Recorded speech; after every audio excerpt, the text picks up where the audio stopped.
4 দিন ব্যাপী বিশাল তাফসীরুল কোরআনের প্রোগ্রাম। স্থান হচ্ছে দুর্গাপুর ঈদগাহ ময়দান, মধুপুর, টাঙ্গাইল। টাঙ্গাইলের লোকজন অনেক ভদ্র, অনেক ভালো। ইন্নাল হামদালিল্লাহ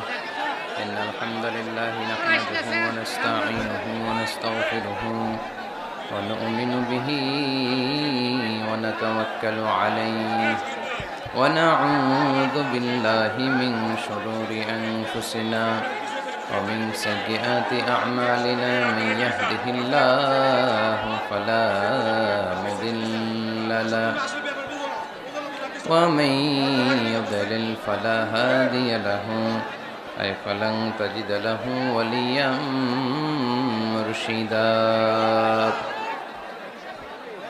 ونشهد أن لا إله إلا الله وحده لا شريك له والذي لا ضد له ولا ند له لا مثل له ولا مثيل له لا وزير له ولا كفيل له لا شبه له ولا شبيه له لا ولد له ولا والد له وهو الواحد الفرد الصمد لم يلد ولم يولد ولم يكن له كفوا أحد ونشهد أن سيدنا ونبينا وحبيبنا وبشيرنا ونذيرنا وطبيبنا وطبيب أرواحنا وحبيبنا وحبيب ربنا محمدا عبد الله ورسوله أرسله بالحق بشيرا ونذيرا وداعيا إلى الله بإذنه وسراجا منيرا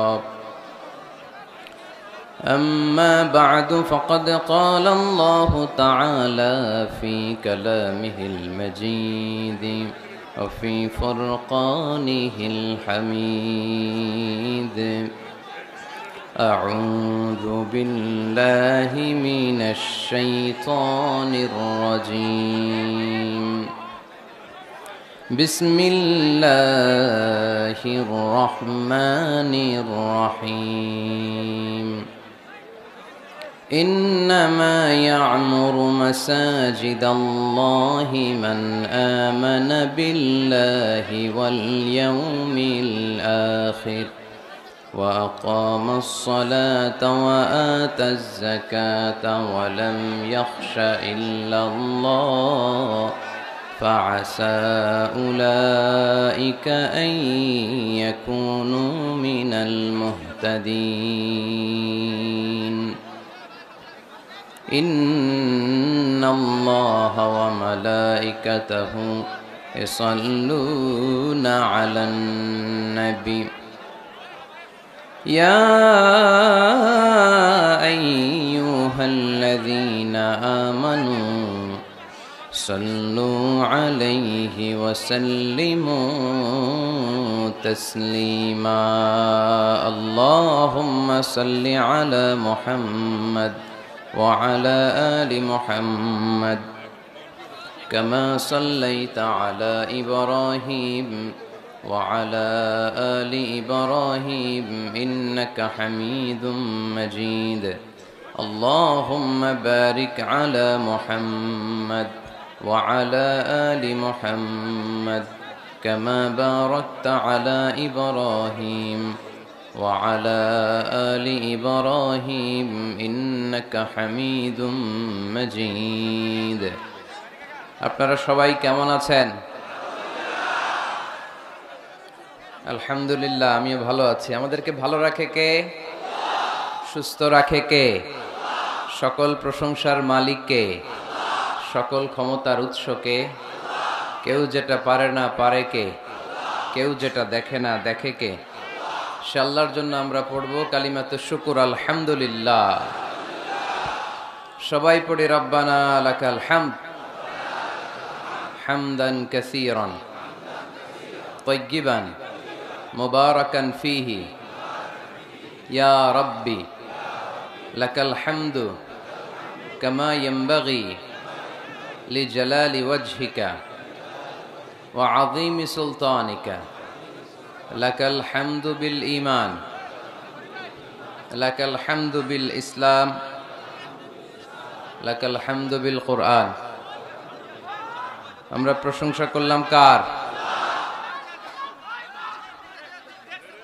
সব সময় প্রশংসা করব কার? খাওয়ার সময়, ঘুমানোর সময়, বিশৃঙ্খলা করার সময় করব না? একটু করেন না, করবেন? এই যে করতেছে এদিকে,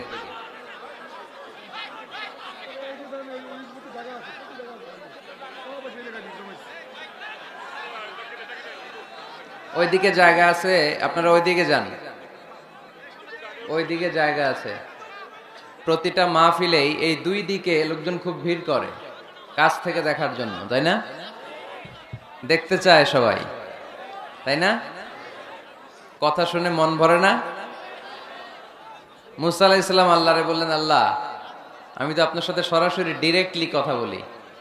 ওয়া কাল্লামাল্লাহু মুসা তাকলিমা, without any media, without any ভায়া।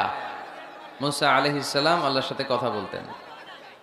তো পৃথিবীর কেউ তো আর আল্লাহর কথাটা শুনতে পায় না, আওয়াজটা শুনতে পায় না, শুধু মুসা আলাইহিস সালাম শুনতে পায়। তো মুসা আলাইহিস সালাম মনে মনে ভাবে, আল্লাহ তাআলার কথার আওয়াজ এত সুন্দর, না জানি আল্লাহ দেখতে কত সুন্দর। এজন্য আল্লাহ তাআলার কাছে আবেদন করলেন, আল্লাহ দেখতে চাই, আমি আপনাকে দেখতে চাই। আল্লাহ বললেন, লান তারানি, দেখা যাবে না। দেখা যায়? আল্লাহ তাআলাকে দেখা যায়? তিনি দৃষ্টির আয়ত্তে নন, দৃষ্টি তার আয়ত্তে, ঠিক কিনা? খেয়াল করে বুঝেন, তিনি দৃষ্টির আয়ত্তে নন, দৃষ্টি তার আয়ত্তে। কোন দৃষ্টি দিয়ে তাকে সীমায়িত করা যায় না। তো এই জন্য দেখতে চায় মানুষ, এটা স্বাভাবিক। তো আপনারা দেখতে চান, কিন্তু বিশৃঙ্খলা তো করা যাবে না, বিশৃঙ্খলা করবেন না। এইদিকে অনেক জায়গা, তো এইখানে ধাক্কাধাক্কি কেন করব আমরা? এখানেও এই যে কষ্ট করে 1-1.5 ঘন্টা কি পারবেন দাঁড়ায় থাকতে? হ্যাঁ, কষ্ট হয়ে যাবে না? মাইক অপারেটর কোথায়? আর একটু স্ট্রং হইতে হবে তো, দুর্বল সাউন্ড। আলহামদুলিল্লাহ ঠান্ডা হয়েছে। এই তো পিন ড্রপ সাইলেন্ট, পিন পতন নীরবতা, কোনো আওয়াজ নাই। আলহামদুলিল্লাহ পড়ি। তা আমরা যেন বিশৃঙ্খলা না করি, আমরা যেন সবসময় সুশৃঙ্খল থাকি। টাঙ্গাইলের লোকজন অনেক ভদ্র, অনেক ভালো। টাঙ্গাইল জেলার বাইরে থেকে কারা কারা আসছেন দেখি? ওরে আল্লাহ, টাঙ্গাইল জেলার বাইরে থেকেও আসছেন? ময়মনসিংহ, কুমিল্লা, চাঁদপুর, কুষ্টিয়া, নড়াইল। আচ্ছা, আলহামদুলিল্লাহ, হাত নামান। আল্লাহর মেহেরবানি যে অনেক জেলার ভাইরা এখানে একত্রিত হয়েছে একজনকে খুশি করার জন্য। আওয়াজ করে বলতে হবে, তিনি কে? আমরা এই দুনিয়াতে শুধু তাকেই খুশি করতে চাই, ঠিক কিনা? আল্লাহর খুশি ছাড়া আমরা আর কিছু চাই? আজকে এখানে এসেছি আল্লাহকে খুশি করতে, ঠিক কিনা? আমরা মাহফিলগুলো শুনবো ইখলাসের সাথে, যাতে করে এই যে এত কষ্ট করে শীতের রাত ধাক্কা ধাক্কি করে কোন রকম জায়গা পাইছি, কয়েক ঘন্টা সময় ব্যয় করতেছি, এই সময়টা যেন আমাদের কাজে লাগে, কিছু যেন শিখে যেতে পারি। আর আল্লাহ রাসূল সাল্লাল্লাহু আলাইহি ওয়াসাল্লাম বলেছেন, বাল্লিগু আন্নি ওয়ালাউ আয়া, আমার থেকে একটা আয়াত হলে অন্যের কাছে পৌঁছে দাও।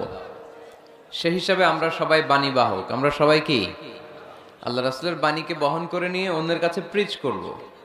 যে যতটুকু জানি ততটুকু পৌঁছে দিতে হয়। আমি বেশি শিখেছি, বেশি জানি, তো আমি বেশি দিব। আরেকজন কম শিখেছে, কম জানে, সে কম দিবে।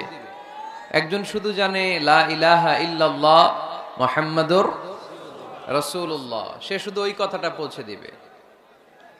দাওয়াতি কাজ থেকে বিচ্ছিন্ন থাকার সুযোগ কারো নাই। এজন্য আমরা যা শুনবো যা শিখবো আমল করার নিয়তে শুনবো এবং মানুষের কাছে পৌঁছে দেওয়ার নিয়তে শুনবো, ঠিক কি না? এজন্য শুরুতেই নিয়তটাকে খালিজ করে নেন।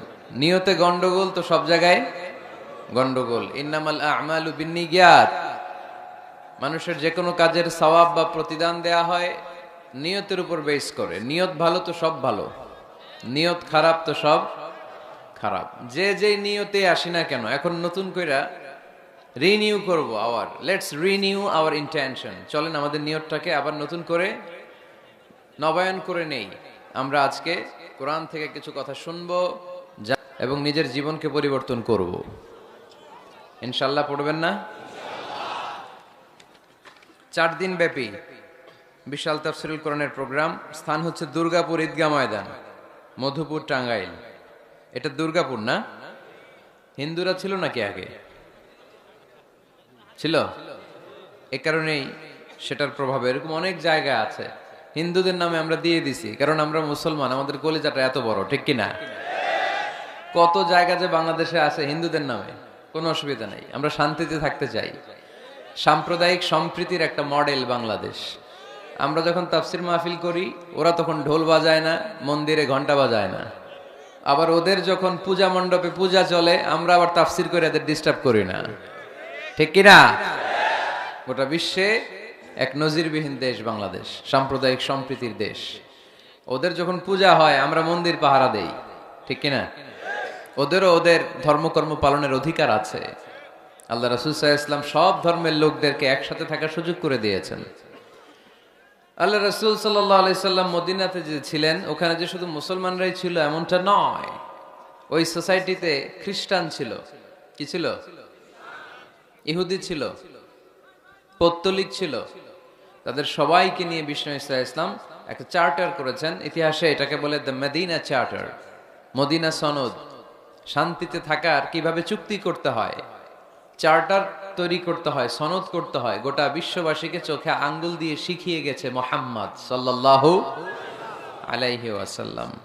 শান্তির পয়গাম নিয়ে এসেছেন। সব সময় শান্তি প্রতিষ্ঠার চেষ্টা করতেন, হাঙ্গামা বাজাতেন না কোথাও। ইভেন যুদ্ধের ময়দানেও ক্ষয়ক্ষতি যাতে কম হয়, he used to try to minimize the destruction in war. যুদ্ধের ময়দানে ডিস্ট্রাকশন কিভাবে কমানো যায় চেষ্টা করতেন। আক্রমণ করবেন, কিন্তু আক্রমণ করার আগে সৈন্যবাহিনীকে বলতেন, খবরদার এই খ্রিস্টানদের, এই ইহুদিদের শিশু বাচ্চাদেরকে মেরো না তোমরা।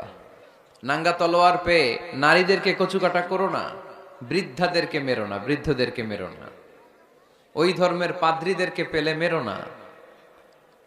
তোমার সাথে যুদ্ধ লাগতে এসেছিল, তারাও তলোয়ার মাটিতে রেখে দিয়ে হাত উঁচু করে যদি বলে surrender, Al Aman, I sick the security, আমি নিরাপত্তা চাই, সারেন্ডার করলাম, তাকেও মেরো না।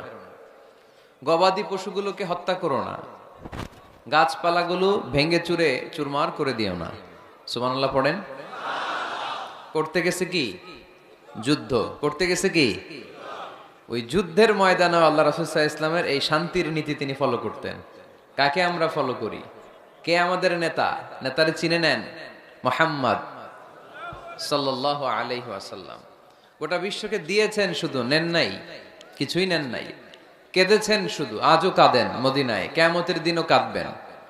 কিয়ামতের দিন আমরা সবাই কাঁদবো, আমরা সবাই বলবো ইয়া নাফসি ইয়া নাফসি, আল্লাহ আমারে বাঁচাও, আল্লাহ আমারে বাঁচাও। নবীরাও বলবে আল্লাহ আমারে বাঁচাও।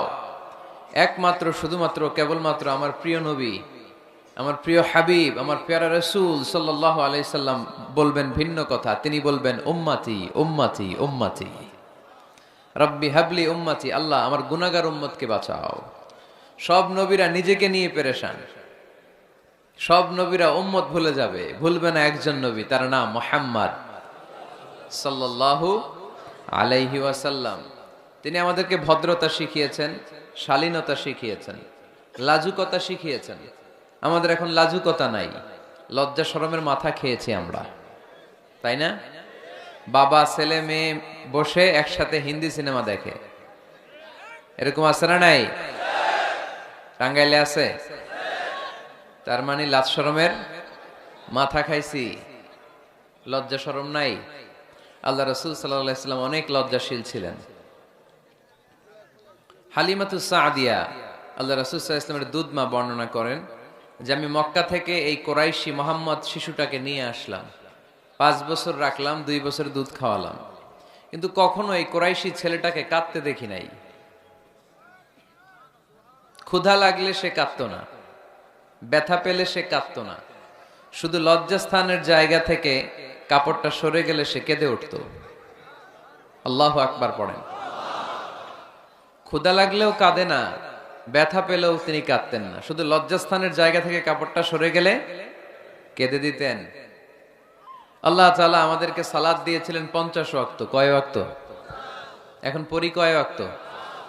তো 50 ওয়াক্ত মেরাজের রাতে নামাজ নিয়ে যখন নামতেছেন, মুসা আলাইহিস সালাম বললেন, আল্লাহ আপনাকে কি দিলেন গিফট? আল্লাহ নবী সাল্লাল্লাহু আলাইহি ওয়াসাল্লাম বললেন, আমাকে গিফট হিসেবে দিয়েছে 50 ওয়াক্ত নামাজ। কয় ওয়াক্ত?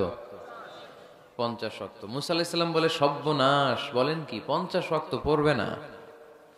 আমি তো আপনার আগে দুনিয়াতে নবী হিসেবে এসেছিলাম, আমার ফিল্ড ওয়ার্কের এক্সপেরিয়েন্স আছে, উম্মত চড়াইয়া খাইছি তো আমি জানি পড়বে না। আপনি যে দেখেন কমায় আনা যায় কিনা। পড়ি নাকি আমরা? 5 ওয়াক্ত তো পড়ি না, ঠিক কিনা? তো গেলেন যে বললেন, আল্লাহ মুসা আলাইহিস সালাম তো বলে যে পড়বে না আমার উম্মত, কমায় দেন না। আল্লাহ 5 ওয়াক্ত কমায়া 45 ওয়াক্ত দিলেন। আবার নেমে আসলেন কত? 45। মুসা আলাইহিস সালাম বলে, আবার যান, আবার পড়বে না, পড়বে না, কমায় নেন, ভালো হবে। আবার গেলেন, আবার 5 কম। আবার আসলেন, সাইয়েদনা মুসা আলাইহিস সালাম বললেন, আবার যান, পড়বে না। আবার গেলেন, 9 বারে 5 নং 45 ওয়াক্ত কমায় দিয়া রাখলেন কয় ওয়াক্ত? 5 ওয়াক্ত নিয়ে আল্লাহর হাবিব ফিরে আসতেছেন। মুসা আলাইহিস সালাম বললেন, কি অবস্থা? কয় রাকাত? কয় ওয়াক্ত? আল্লাহর হাবিব বললেন, এবার দিছে 5 ওয়াক্ত। মুসা আলাইহিস সালাম বললেন, এটাও পড়বে না, ঠিক কিনা? এটাও পড়বে না, কমায় নিয়ে আসেন। এবার আল্লাহ রাসূল সাল্লাল্লাহু আলাইহি ওয়াসাল্লাম বলতে আরম্ভ করলেন, কি বলেন, 9 বার গেলাম, আর কত যাওয়া যায়? আর পারুম না, লজ্জা লাগে, আমার শরম লাগে। সহিহ বুখারীতে এই কথাটাই এসেছে, আস্তাহি মির রাব্বি, আমার এবার লজ্জা লাগে যেতে। শরম বলেও তো একটা কথা আছে। কয়বার যাওয়া যায় আল্লাহর কাছে? সুবহানাল্লাহ পড়ে। লাজুকতা কাকে বলে তিনি শিখিয়েছেন। ছোটবেলায়, শৈশব, কৈশোর, যৌবন, সব সময় তিনি লাজুক ছিলেন। আমাদের মধ্যে লাজুকতা নাই, ঠিক কিনা? ইযা লাম তাস্তাহি ফাসনা মা শিইতা, যখন তোমার লজ্জা থাকবে না, তোমার যা মন চায় তুমি তাই করতে পারবা। এজন্য আমরা যেন এই লাজুকতা, শালীনতার প্র্যাকটিস করি। আল্লাহ তুমি তৌফিক দান করো। আজকে মসজিদ নিয়ে কথা বলবো। কি নিয়ে? কি নিয়ে কথা বলবো? মসজিদ। আহাব্বুল বিলাদি ইলাল্লাহি মাসাজিদুহা, আল্লাহর কাছে পৃথিবীতে সবচেয়ে পছন্দের জায়গা কোনটা বলেন তো? মসজিদ। এবার বলেন তো, আল্লাহর কাছে সবচেয়ে অপছন্দের জায়গা কোনটা? বাজার। কিন্তু এমন বাজার যেখানে জুয়ার আড্ডা বসে, এমন বাজার যেখানে মদ বিক্রি হয়, এমন বাজার যেখানে নর্তকীদের নাচ গান চলে, এমন বাজার যেখানকার ব্যবসায়ীরা পণ্য বিক্রি করার জন্য খালি কসম কাটে। এরকম আছে না নাই? এই বাজারগুলো আল্লাহর কাছে অপছন্দনীয়। এমনি যে আপনারা সুপার শপে যান, টাঙ্গাইলের মুদি দোকানে যান, বাজারে যান, মাছ বাজারে, এটা আবার আল্লাহর কাছে অপছন্দনীয় না। এরকম বাজারে বিষ্ণু ঈসা ইসলামও যেতেন। কিন্তু যেই বাজারে মিথ্যা কসম কাটে বারবার, এরকম আছে না নাই? তাদেরকে লানত দেয়া হয়েছে, যারা শুধু কসম কাটে, মুনাফেকেরা। সকালবেলা কুরবানির হাটে যাবে গরু বিক্রি করতে, বউরে কয়, বউ একটা দাম কর। বউ বলে, কত কমু? বল যে 50,000। তো বউ কয়, বললাম 50,000। তো এরপর বাজারে যখন নিয়ে গেছে, এক লোক এসে বলতেছে, ভাই গরুটা 40,000 দিবেন? তখন সে বলে, আল্লাহর কসম, সকালবেলা একজন 50,000 দাম কইছে, দেই নাই। সকালে 50,000 কইছে, এরই তো দেই নাই, আপনার 40,000 কেমনে দেই? এরকম ডাকাইত আছে রাডাই। আল্লাহ রাসূল সাল্লাল্লাহু আলাইহি ওয়াসাল্লাম মদিনার খেজুরের বাগান, বাজার পরিদর্শনে গেলেন। যে খেজুরের স্তূপ দেখে আল্লাহ রাসূল সাল্লাল্লাহু আলাইহি ওয়াসাল্লাম খেজুরের স্তূপে হাত ঢুকাইয়া দিলেন। ঢুকাইয়া দেওয়ার পরে তিনি দেখলেন পানি, ভিতরে কি? আর উপরে শুকনা খেজুর। আল্লাহর হাবিব বললেন, ভিতরে পানি, উপরে শুকনা কেন? কয়, বৃষ্টি হয়েছে। আর বৃষ্টি হলে তো সব জায়গায় পানির সয়লাভ থাকবে। আল্লাহ রাসূল সাল্লাল্লাহু আলাইহি ওয়াসাল্লাম রেগে গেলেন আর বললেন, মান গাশশানা ফালাইসা মিন্না, যে আমাদেরকে ধোঁকা দেয় সে আমার উম্মত হতে পারে। The person who deceives us, he is not among us. যে লোক আমাদের ধোঁকা দেয় সে আমাদের অন্তর্ভুক্ত। মুসলমানরা কি ধোঁকা দিতে পারে? খাদ্যে ভেজাল দিতে পারে? ওজনে কম দিতে পারে? মাছে ফরমালিন দিতে পারে, টেন্ডারবাজি করতে পারে, চাঁদাবাজি করতে পারে, ক্যাসিনোর ব্যবসা করতে পারে? পারে পারে। সেজন্য আমরা যেন ধোঁকাবাজি না করি। ধোঁকাবাজে ভরে গেছে বাংলাদেশ। এই ধোঁকাবাজি থেকে আমাদেরকে বেঁচে থাকতে হবে যদি প্রিয় নবীর উম্মত হতে চাই, ঠিক কিনা? তাহলে আল্লাহ তাআলার কাছে সবচাইতে প্রিয় জায়গার নাম সবাই বলেন। আর সবচেয়ে অপছন্দনীয় জায়গার নাম বাজার। হাদিসটা সহিহ বুখারীতে এসেছে। এমন বাজার যেখানে মদের আড্ডাখানা, যেখানে ক্যাসিনোর ব্যবসা, হারাম ব্যবসা, ওইটা আল্লাহর কাছে অপছন্দনীয়। আল্লাহর হাবিব সাল্লাল্লাহু আলাইহি ওয়াসাল্লামের একটা অভ্যেস ছিল, তিনি কোনো এলাকায় গেলেই প্রথমে একটা মসজিদ বানায় ফেলতেন। সুবহানাল্লাহ পড়েন। তার মানে মসজিদ কেন্দ্রিক তিনি সব করতেন, মস্ক সেন্টার্ড। আগে মসজিদ, তারপরে সব। যেমন তিনি মক্কা থেকে যখন মদিনায় হিজরতে আসবেন, মদিনায় ঢোকার আগে কোবা নামক একটা এলাকায় তিনি কয়েক সপ্তাহ ছিলেন। ওখানে এই 2 সপ্তাহের ব্যবধানে একটা মসজিদ বানায় ফেলছেন, মসজিদে কোবা। মসজিদের নাম কি? প্রতি শনিবারে তিনি মসজিদে কোবায় যেতেন, ওখানে যে সালাত পড়তেন। এবং আল্লাহর হাবিব বলেছেন, কেউ যদি, আপনারা যখন মদিনা শরীফে যাবেন, শনিবারে যদি কেউ সকালবেলা আপনারা যে কোবা মসজিদে যে অজু করে, ঘর থেকে অজু করে যে 2 রাকাত সালাত পড়েন, তাহলে উমরা করলে, একটা মাকবুল উমরা করলে যেই সওয়াব, ওই সওয়াব আল্লাহ আমলনামায় দিয়ে দিবেন। কোবা থেকে তিনি মাইগ্রেট করলেন মদিনায়। মদিনাতে যেও তিনি একটা মসজিদ প্রতিষ্ঠা করলেন। মসজিদটার নাম সবাই বলেন, মসজিদে নববী। আল্লাহ রাসূল সাল্লাল্লাহু আলাইহি ওয়াসাল্লাম খুব চমৎকার লোকেশন বাছাই করতে পারতেন। লোকেশন তিনি দেখলেন কোথায় করলে ভালো হয়, কোথায় কোথায় কোথায়। খুঁজতে খুঁজতে এমন জায়গাটা পছন্দ হলো, সেখানে ছিল পুরাতন খেজুরের বাগান, ধ্বংসাবশেষ, আর ছিল মুশরিকদের কবর। আল্লাহর হাবিব বললেন, মুশরিকদের কবরগুলোরে হাড্ডি আর কঙ্কাল সহ উঠায় ফেলো, উঠায় আরেক জায়গায় দাফন করো। সুবহানাল্লাহ পড়েন। খেজুর গাছগুলো কেটে সমান করো, ধ্বংসাবশেষ ভেঙে মাটির সাথে গুড়িয়ে দাও, এখানে হবে আমার মসজিদ। স্থাপিত হলো মসজিদে নববী। সুবহানাল্লাহ পড়েন। এখানেই 10 বছর বিষ্ণু ইসা ইসলাম ইমাম ছিলেন, খতিব ছিলেন।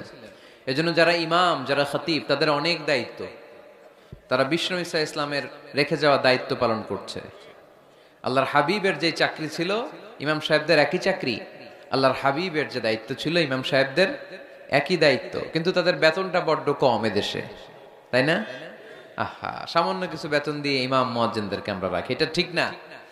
এজন্য টাঙ্গাইলবাসীদেরকে আমি প্রথম যে মেসেজটা দিতে চাই, ইমাম মুয়াজ্জিন আর খাদেমদের বেতন বাড়ায় দেন। আপনার বেতন বাড়ায় দিবে কে?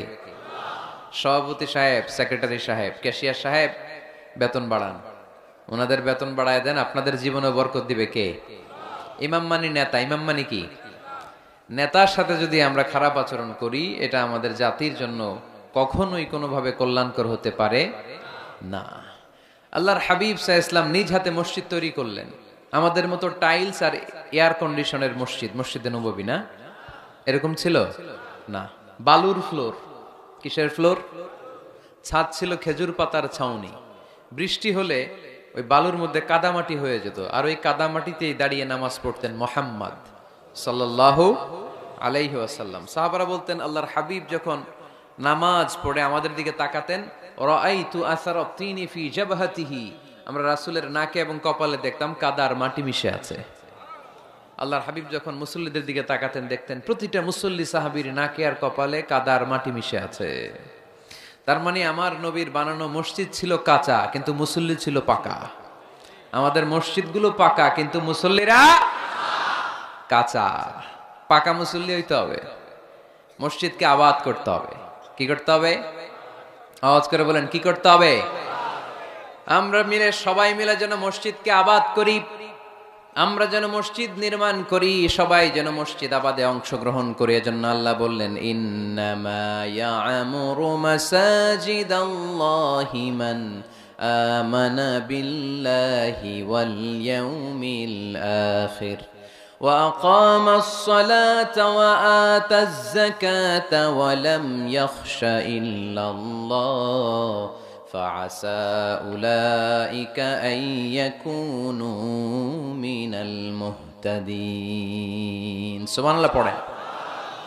নিশ্চয়ই মসজিদ আবাদ করে তারা যারা আল্লাহয় বিশ্বাস করে আখিরাতে বিশ্বাস করে, সালাত কায়েম করে, যাকাত আদায় করে, আল্লাহ ছাড়া কাউরে ভয় পায় না, এই পাঁচটা কাজ যারা দুনিয়ার বুকে করে তারাই হলো আল্লাহর জমিনে মসজিদের আবাদকারী। ঠিক কি না? ফাআসা উলাইকা ইয়াকুনু মিনাল মুহতাদিন, আশা করা যায় এরাই হলো হেদায়েত প্রাপ্তদের অন্তর্ভুক্ত। সুবহানাল্লাহ পড়ে। এদের কাছে আল্লাহর হেদায়েত আছে। পাঁচটা গুণ আর কোয়ালিটিস থাকবে যারা মসজিদের আবাদ করবে। এক নম্বর গুণ, মসজিদের আবাদকারী যারা হবে তারা বিশ্বাস করবে একজনকে, তিনি কে। আবার তাদের দুই নাম্বার গুণ, তারা আখিরাতে বিশ্বাস করবে। মসজিদ যারা আবাদ করবে তাদের তিন নাম্বার গুণ, তারা মসজিদে যে জামাতে সালাত আদায় করবে। ঠিক কিনা? মসজিদ আবাদ করে কিন্তু মসজিদে যায় না, এরকম আছে না নাই? মসজিদের সভাপতি যায় না, মসজিদে সেক্রেটারি যায় না, ক্যাশিয়ার যায় না, আছে না নাই? তো এটা কি আবাদ করলেন আপনি? আপনি সভাপতি, আপনার তো আরো আগে যাওয়া দরকার। যাবেন মসজিদে, আপনি সেক্রেটারি, আপনি যাবেন মসজিদে, যাবেন যে নামাজ পড়বেন। আপনি ক্যাশিয়ার, কোষাধ্যক্ষ, যান না কেন আপনি মসজিদে? আপনি যদি মসজিদ আবাদকারী হতে চান, রব্বে কারিমের খাতায় মসজিদ আবাদকারীদের সাথে নিজের নামটা টুকে নিতে চান, তাহলে মসজিদে যান। ঠিক কিনা? এজন্য আল্লাহ বললেন মসজিদ আবাদকারী তারা যারা আল্লাহর উপর ঈমান আনে, আখিরাতের প্রতি ঈমান আনে, তারা মসজিদে যায়, মসজিদে যে সালাত কায়েম করে। কি করে? সালাত কায়েম করো, হো সালাত কায়েম করো, হবে সম্মানী তুমি, হবে জান্নাতি তুমি, হবে সম্মানী তুমি, হবে জান্নাতি তুমি, দিবে কাল হাসরে শীতল ছায়া আরশে আজিম, রব্বিয়াল আলা রব্বিয়াল আযীম, রব্বিয়াল আলা রব্বিয়াল আযীম। সুবহানাল্লাহ পড়েন। আউয়ালু মা ইউহাসাবু বিহিল আবদু ইয়াউমাল কিয়ামাতি আস-সালাত, কিয়ামতের দিন সর্বপ্রথম যে জিনিসটার হিসাব আল্লাহ নেবেন সেটা কি? সালাত। কুরবানির গোশতের সাথে যেটা খায়, তাই না? সালাত মানে নামাজ। এই নামাজের হিসেবটা সর্বপ্রথম আমাদের কাছ থেকে চাইবে কে? আপনার আমলনামার এই হিসেব যদি আপনার জন্য কিয়ামতের দিন সহজ হয়ে যায়, পুরো আমলনামাটারে সহজ করে দিবে কে? আর এই সালাতের হিসাবে যদি গন্ডগোল লাগে, সব গন্ডগোল লাগায় দিবে কে? এজন্য আল্লাহ বললেন মসজিদের আবাদকারী তারা যারা আমার উপরে বিশ্বাস রাখে, আখিরাতে বিশ্বাস রাখে, সালাত কায়েম করে, যাকাত আদায় করে, আল্লাহ ছাড়া কাউকে তারা ভয় পায় না। ওয়ালাম ইয়াখশা ইল্লাল্লাহ, আল্লাহ ছাড়া কাউকে তারা ভয় পায় না। তাদের হৃদয়ে ভয় থাকে একজনের, তিনি কে? ফাআসা উলাইকা ইয়াকুনু মিনাল মুহতাদিন, আশা করা যায় তারাই হেদায়েত প্রাপ্তদের অন্তর্ভুক্ত। ঠিক কি না? কথাটা কার? এখন আমরা মসজিদের আবাদকারী হতে চাই কি চাই না? এই 4-5 জন চান? সবাই মসজিদের আবাদকারী হতে চাই কি চাই না? তাহলে এই 5টা কাজ করতে হবে। আল্লাহর উপর বিশ্বাস, আখিরাতে বিশ্বাস, মসজিদে যে সালাত আদায়, যাকাত আদায়, আর হৃদয়ে আল্লাহর ভয় ছাড়া আর কারো কোনো ভয় থাকতে পারবে না। সাউন্ড নাই ওইখানে? মাইকম্যান কই? কি নাম তোমার মাইকের? দেখি। সুরেলা। নাই কোনো সুর তোমার মাইকে, নাম দিছে সুরেলা। মতিঝিলে মতি নাই, আছে শুধু জিল। সোনার গায়ে সোনা নাই, আছে শুধু বিল। তোমার মাইকে সুর নাই, নাম দিছে সুরেলা। সুর দাও, এদিকে একটু সুর দিয়ে দাও, একটু সাউন্ড দিয়ে দাও, একটু স্ট্রং করে দাও। সুরেলা, সুন্দর নাম দিছো তুমি। আমার নবীর কণ্ঠ ছিল বড় সুরেলা, ঠিক কিনা? রাসূল সাল্লাল্লাহু আলাইহি ওয়াসাল্লামের কণ্ঠের তেলাওয়াত শুনে কাফের মুশরিকগুলো পাগল হয়ে যেত, অস্থির হয়ে যেত, এত সুন্দর কণ্ঠ কি করে হয়। এবং রাতের বেলা লুকিয়ে লুকিয়ে আল্লাহর হাবিবের তেলাওয়াত শুনতে যেত। সুবহানাল্লাহ পড়বেন না? হইছে? সুরেলা হইছে? হইছে, আলহামদুলিল্লাহ। তাহলে আমরা সবাই মসজিদ আবাদ করতে চাই। টাঙ্গাইলের ভাইরা আজকে আমাকে বলল যে মসজিদ নাকি আজকে আপনারা আবাদ করবেন। রাজি আছেন তো সবাই? খেয়াল রাখবেন, ইসলামে মসজিদ এটা সবার নাকি আওয়ামী লীগের, বিএনপির, জাতীয় পার্টির, জামাত ইসলাম, পীরের মুরিদ, তাবলীগের ভাই? কাদের? চিল্লায় বলেন কাদের? অনেক জায়গায় দেখেন মসজিদ বানায় আহলে হাদিস জামে মসজিদ। কেন? আহলে হাদিস জামে মসজিদ হবে কেন? আবার অনেক জায়গায় হানাফি জামে মসজিদ কেন? সমস্যা কি আপনাদের? ভাগ করেন কেন? আল্লাহ রাসূল আসছে মিলাইতে, আমরা খালি কোপায়া কোপায়া ভাগ করে দেই। না, ভাগ করবেন না, সবাইরে সব মসজিদে ঢুকতে দিবেন। আহলে হাদিসের ভাইরা হানাফি ভাইদের সাথে মসজিদে সালাত পড়বে। হানাফি মাযহাব যারা মানে তারা আহলে হাদিসের ভাইদের সাথে সালাত আদায় করবে। ঠেলাঠেলি আছে?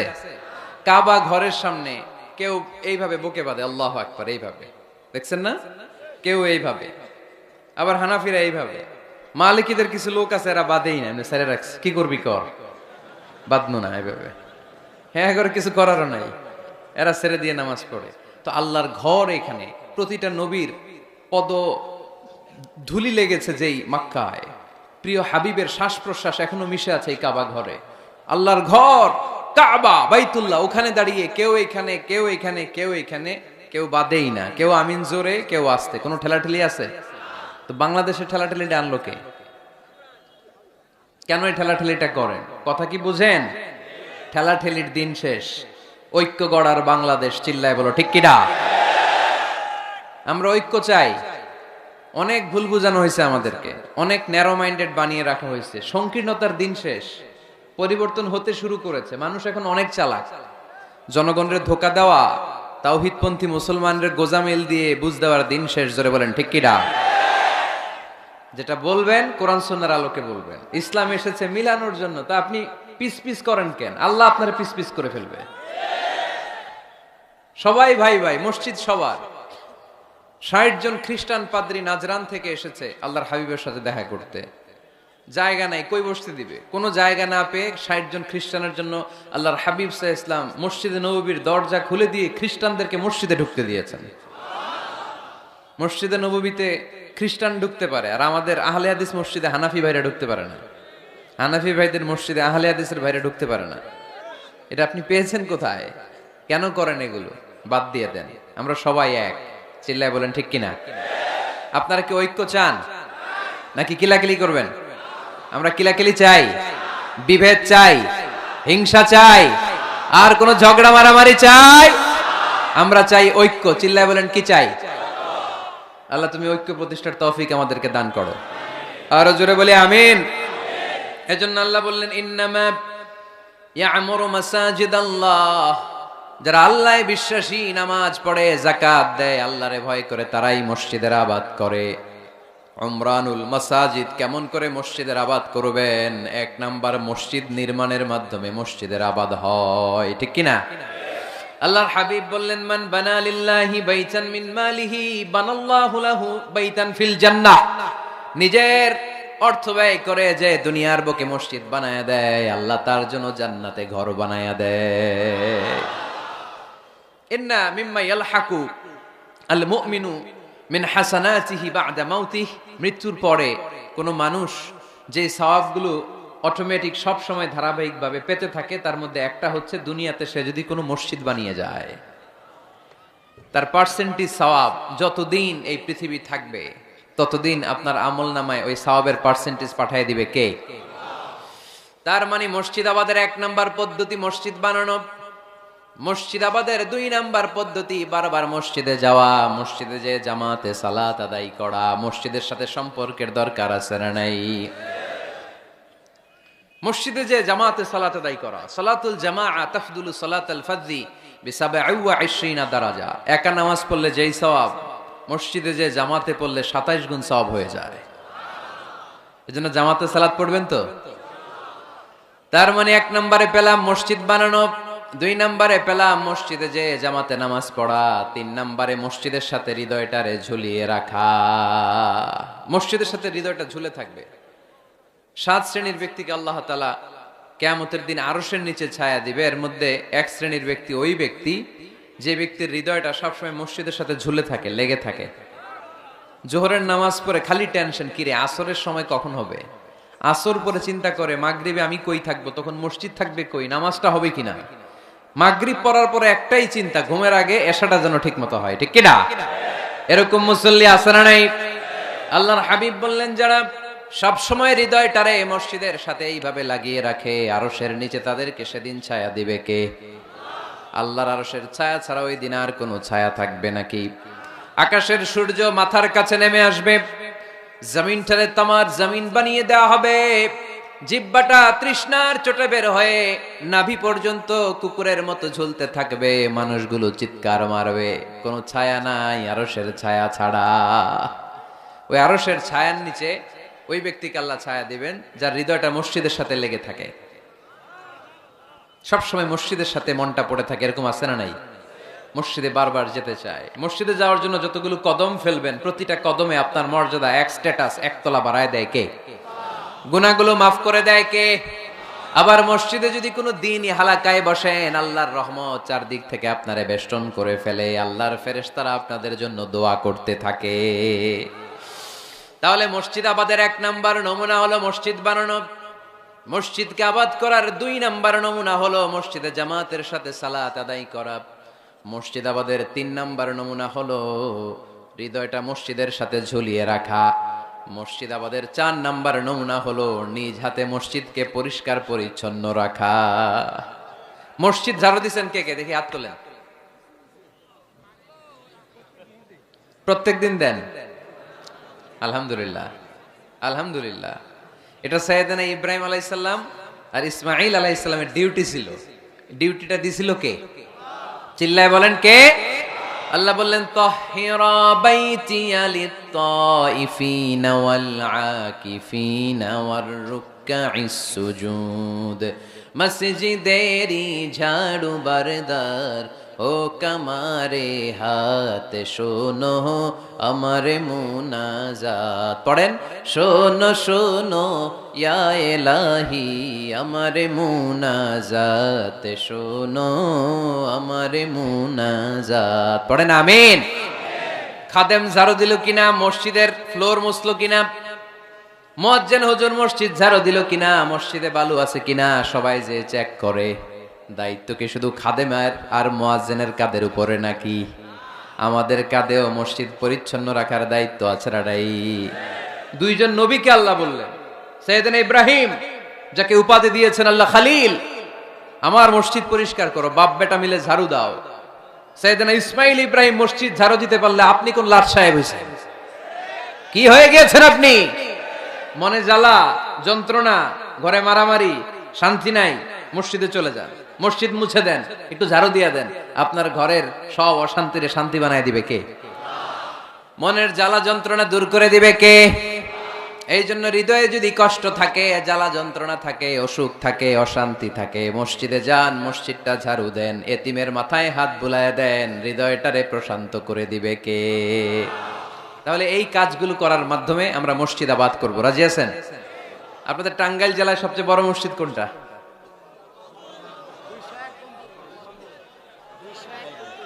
201 গম্বুজ। কই এটা? গোপালপুর। ঝাওয়াইল গোপালপুর। কে করছে এটা? কে বানাইছে? ও, ইসলামিক ফাউন্ডেশনের কর্মকর্তা রফিকুল ইসলাম। কি করে? বেঁচে আছে? আজকের এই মাহফিলের পক্ষ থেকে ওনাকে জানাই সশ্রদ্ধ সালাম। যাব ইনশাআল্লাহ। তো এরকম ভালো ভালো মসজিদ, সুন্দর মসজিদ বাংলাদেশে হোক, আমরা চাই না? সবাই চান? তো চাই, আওয়াজটা এতটুকু। এরকম সুন্দর মসজিদ এদেশে আরো নির্মিত হোক, চাই কি চাই না? মসজিদে আমরা যাব, মসজিদে আমরা আবাদ করব। মসজিদ নিয়ে আজকে অনেক কথা আছে, কেউ উঠবেন না, মজার কথাগুলো শেষে রেখে দিছি। যারা উঠবেন এদের মিস, উঠবেন না, বসেন। মসজিদে যে আমরা যাব, কিছু আদব মেনটেন করে যেতে হবে, ঠিক কিনা? ওযু ছাড়া ঢোকা যাবে? ওযু নিয়ে ঢোকার দরকার আছে না নাই?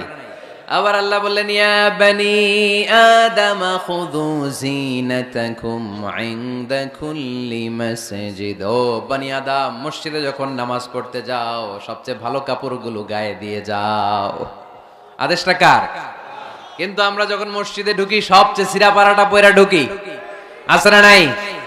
পুরান দুরান ছিঁড়া পাড়া যেটা আর চলে না ওইটা গায়ে দিয়া যায়। আর বিয়ের অনুষ্ঠানে সুন্নাতে খাতনা, পহেলা বৈশাখ, এসো হে বৈশাখ তোমারে আদর করি, 31st নাইটে যখন প্রোগ্রামে যাই, বিশ্ব ভালোবাসা দিবসে যখন ভালোবাসা করতে যাই, তখন সুন্দর সুন্দর পাঞ্জাবি আছে না নাই? তখন নতুন জামা। বিশ্ব ভালোবাসা দিবস আসতেছে, ওইটা কি দিবস? বেহায়া দিবস। আহা, আমার কিশোরগঞ্জে মাহফিল ছিল গত বছর এই ভালোবাসা দিবসের দিন।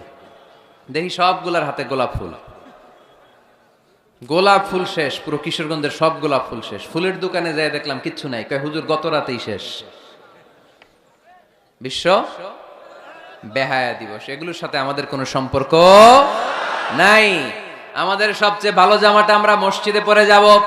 আমরা দুনিয়ার কাউরে দেখাতে চাই না, আমরা যা করি দেখাতে চাই একজনকে, তিনি কে? তাহলে মসজিদের প্রথম আদব ওযু করে ঢুকবো। 2 নাম্বার আদব সব চাইতে ভালো জামাটা গায়ে দিয়ে মসজিদে ঢুকবো। 3 নাম্বার ঢোকার সময় বাম পা দিয়ে ঢুকবো। কোন পা? আর বের হওয়ার সময় বিশ্বনবী বললেন মসজিদে যখন ঢুকবে এই দোয়াটা পড়ো, আউযু বিল্লাহিল আযীম ওয়া বিওয়াজহিল কারীম ওয়া সুলতানিহিল কদীম মিনাশ শাইতানির রাজীম। এই 4টা শব্দ দিয়ে এই দোয়াটা যে পড়বে, এই দোয়াটা পড়ার সাথে সাথে শয়তান চিৎকার মারে আর ঘোষণা দেয় আজকের দিনের জন্য আমার ওয়াসওয়াসা থেকে তুই মুক্ত হয়ে গেলি। আফসোস করে শয়তান বলে তোরে তো আর কিছু করা গেল না, তোর উপরে আর কোনো খবরদারি নাই, আজকে সারা দিনের জন্য তোর রবের কাছ থেকে তুই প্রোটেকশন পেয়ে গেলি। আজকে শেষ, কালকে ধরবো তরে, কালকে ধরবো, আজকে শেষ। এই জন্য এই দোয়াটা পড়বেন, আউযু বিল্লাহিল আযীম ওয়া বিওয়াজহিল কারীম ওয়া সুলতানিহিল কদীম মিনাশ শাইতানির রাজীম। এই রেকর্ড হইতেছে ইউটিউবে, শুনে নিন, এটা পড়বেন। এরপরে নবীর একটা সালাম দিবেন, আসসালামু আলাইকা আইয়ুহান নবী ওয়া রাহমাতুল্লাহি ওয়া বারাকাতুহু। তারপরে ডান পা দিয়ে ঢুকবো আমরা। মসজিদে ঢোকার সময় কোন পা? সবাই বলেন আরো জোরে, মনে থাকবে, ভুল হবে না তো? আর ডান পা দিয়ে পড়বো আল্লাহুম্মা ইফতাহলি আবওয়াবা রাহমাতিক, ও আল্লাহ তোমার রহমতের দরজা আমার জন্য খুলে দাও। পড়েন আমিন। আর যখন বের হব তখন বাম পা দিয়ে বের হবো। কোন পা? সবাই বলেন, মনে থাকবে? ছেলে মেয়েদেরকে শিখানো যাবে? বাচ্চারা কি শিখাবেন? ঢোকার সময়, বের হওয়ার সময়, ঢোকার সময়, বের হওয়ার সময়। আর বের হওয়ার সময় পড়ব আল্লাহুম্মা ইন্নী আসআলুকা মিন ফাদলিক, আল্লাহ আমি আপনার কাছে ফদল চাই। ঢোকার সময় রহমত চাই, বের হওয়ার সময় ফদল। ফদল মানে রিজিক। রিজিক কি মসজিদে থাকে না মসজিদের বাইরে?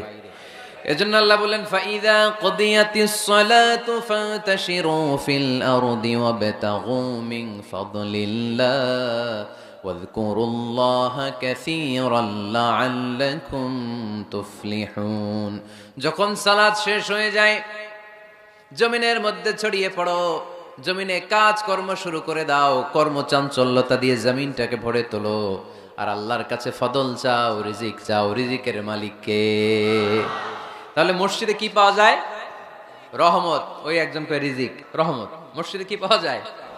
সবাই বলেন, এটার ক্লাস মনে করবেন, তাহলে খেয়াল থাকবে। মসজিদের ভিতরে কি পাওয়া যায়? আর বাইরে পাওয়া যায় রিজিক। চিল্লায় বলেন, বাইরে কি পাওয়া যায়?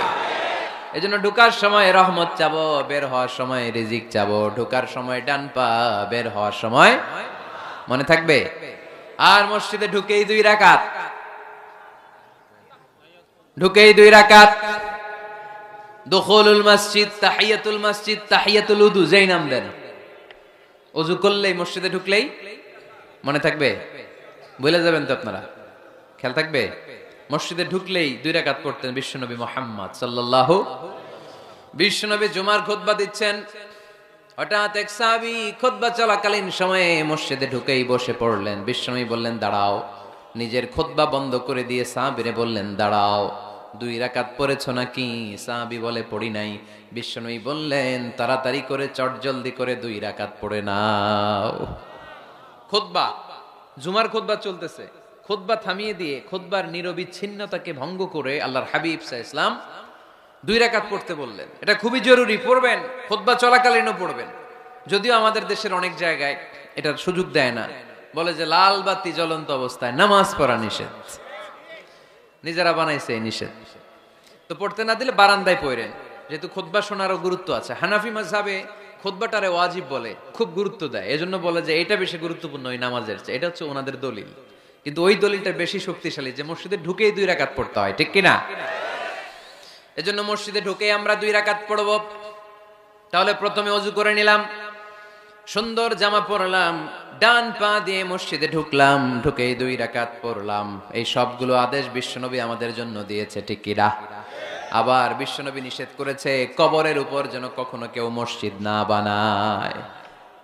লাআনা রাসূলুল্লাহ সাল্লাল্লাহু লাআনাতুল্লাহি আলাল ইয়াহুদ ওয়ান নাসারা ইত্তাখাযু কুবুর আমবিয়াইহিম মাসাজিদা। আল্লাহ তাআলা ইহুদি নাসারাদের উপর লানত দিয়েছে। কি দিয়েছে? লানত। কারণ তারা তাদের নবীদের কবরের উপরে মসজিদ বানায়, ওইখানে নামাজ পড়ে। কবরস্থানে নামাজ পড়া যায়? কবরের উপরে নামাজ পড়া যায়? বাংলাদেশে আছে না নাই? ছোট্ট এতটুক মসজিদ, 2 কাতারের এত বড় কবরস্থান, ইয়া লাল শালু নীল শালু, আগরবাতি আর গোলাপ জলের গন্ধে ঢোকা যায় না, আছে না নাই? ওখানে যে আগরবাতি জ্বালায় দেয়, গোলাপ জল ঢেলে দেয়, আছে না নাই? কবরস্থানে বা মাজারে কেন মোমবাতি দেয় মানুষ আমি জানি না। যিনি কবরে শুয়ে আছেন ওনার কাছে কি আলো যায়, মোমবাতির আলো? তো ওনারে দিছেন কেন? এটা তো যে সমস্ত ঘরে এখনো ইলেকট্রিসিটি পৌঁছে নাই, বাচ্চারা পড়াশোনা করতে পারে না, এদের ঘরেই না আপনি মোমবাতি দিবেন? তাহলে আপনার বাবার কবরটারে আলো দিয়ে ভরে দিবে কে? মাজারে যে অনেকে টাকা দেয়, মানত করে, মাজারে টাকা দেয়া যায় না, মানত করা যায় না, মানত করতে হয় একজনের নামে। চিল্লায় বলেন তিনি কে? খবরদার, এগুলো থেকে সাবধানে থাকতে হবে। মাজার জিয়ারত করা সুন্নাহ, কবর দেখলেই সালাম দেয়া সুন্নাহ, জিয়ারত করা সুন্নাহ। এর জন্য দোয়া চাইবেন, নিজের জন্য আল্লাহর কাছে দোয়া চাইবেন, এর জন্য দোয়া করবেন, নিজের জন্য দোয়া করবেন। কিন্তু মাজারে পড়ে থাকা লোকটার কাছে কিছু চাওয়া যায়? আল মাইয়িতু ফিল কবর কাল গরীকি ফিল বাহর। সাঁতার না জানা ব্যক্তি সাগরে পড়লে যেরকম অসহায়, কবরে শুয়ে থাকা ব্যক্তিটা তার চেয়েও বেশি অসহায়। সে আপনার জন্য কি করবে? আপনি তার জন্য দোয়া করলে সে কিছু পাবে। সে আপনার কিছু করাই দিতে পারবে? করতে পারে একজন, তিনি কে? চিল্লায় বলতে হবে তিনি কে? কেউ ফিরে না খালি হাতে, আল্লাহরে তোর দরবারেতে, ঠিক কিনা? পড়েন সবাই, কেউ ফিরে না খালি হাতে, আল্লাহরে তোর দরবারেতে। এজন্য কবর কেন্দ্রিক কোনো মসজিদ নাই। আগে মসজিদ, পরে হবে কবর। যেমন বিশ্বনবী আগে তৈরি করেছেন মসজিদে নববী, তার পাশে হয়েছে বিশ্বনবীর কবর, তার বাম দিকে হয়েছে বাকিউল গারকাদ, বাকি কবরস্থান, মাকবারাতুল বাকি, যেখানে বিশ্বনবীর স্ত্রীরা শুয়ে আছেন, সাহাবারা শুয়ে আছেন রাদিয়াল্লাহু তাআলা আনহুম ওয়া আনহুন্না। তাহলে আগে হবে মসজিদ, তারপরে কবর। কবর কেন্দ্রিক কোন মসজিদ বানানো যাবে? মনে থাকবে এটা। টাঙ্গাইলে এরকম আছে যে আগে কোন আল্লাহর ওলির কবর ছিল, এর উপরে বিশাল মসজিদ বানাই থুইছে, আছে? নাই। আলহামদুলিল্লাহ, খুব ভালো। কবর কেন্দ্রিক মসজিদ বানাবেন না, মসজিদ আর কবরস্থানে গ্যাপ রাখবেন, তা না হলে ভেজাল হওয়ার সম্ভাবনা আছে না নাই? এরপরে বিশ্বনবী মসজিদকে ক্লিন রাখতে বলেছেন।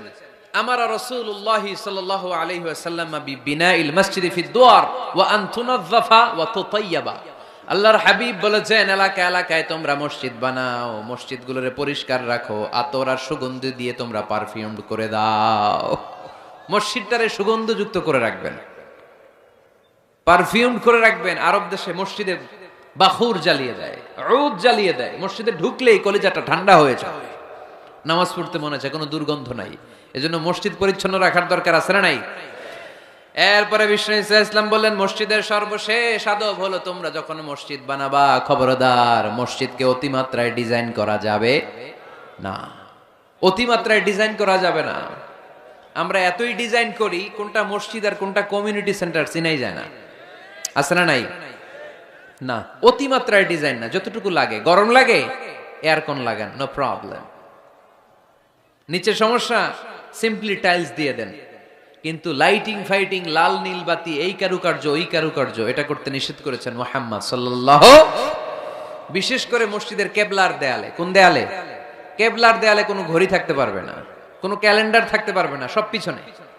ইমাম সাহেব ঘড়ির টাইম দেখে নিবে। সামনে ক্যালেন্ডার থাকলে নামাজের সময় ক্যালেন্ডারের ভিতরে যে মাদ্রাসা মসজিদ, ওইখানে নজর পড়ার সম্ভাবনা আছে না নাই? বিভিন্ন জিনিস লেখা থাকে, নামাজও পড়ি, ওইটাও পড়ি, আছে না নাই? নামাজ পড়ে কয়টা বাজলো, ঘড়ির দিকে নজর পড়ার সম্ভাবনা আছে না নাই?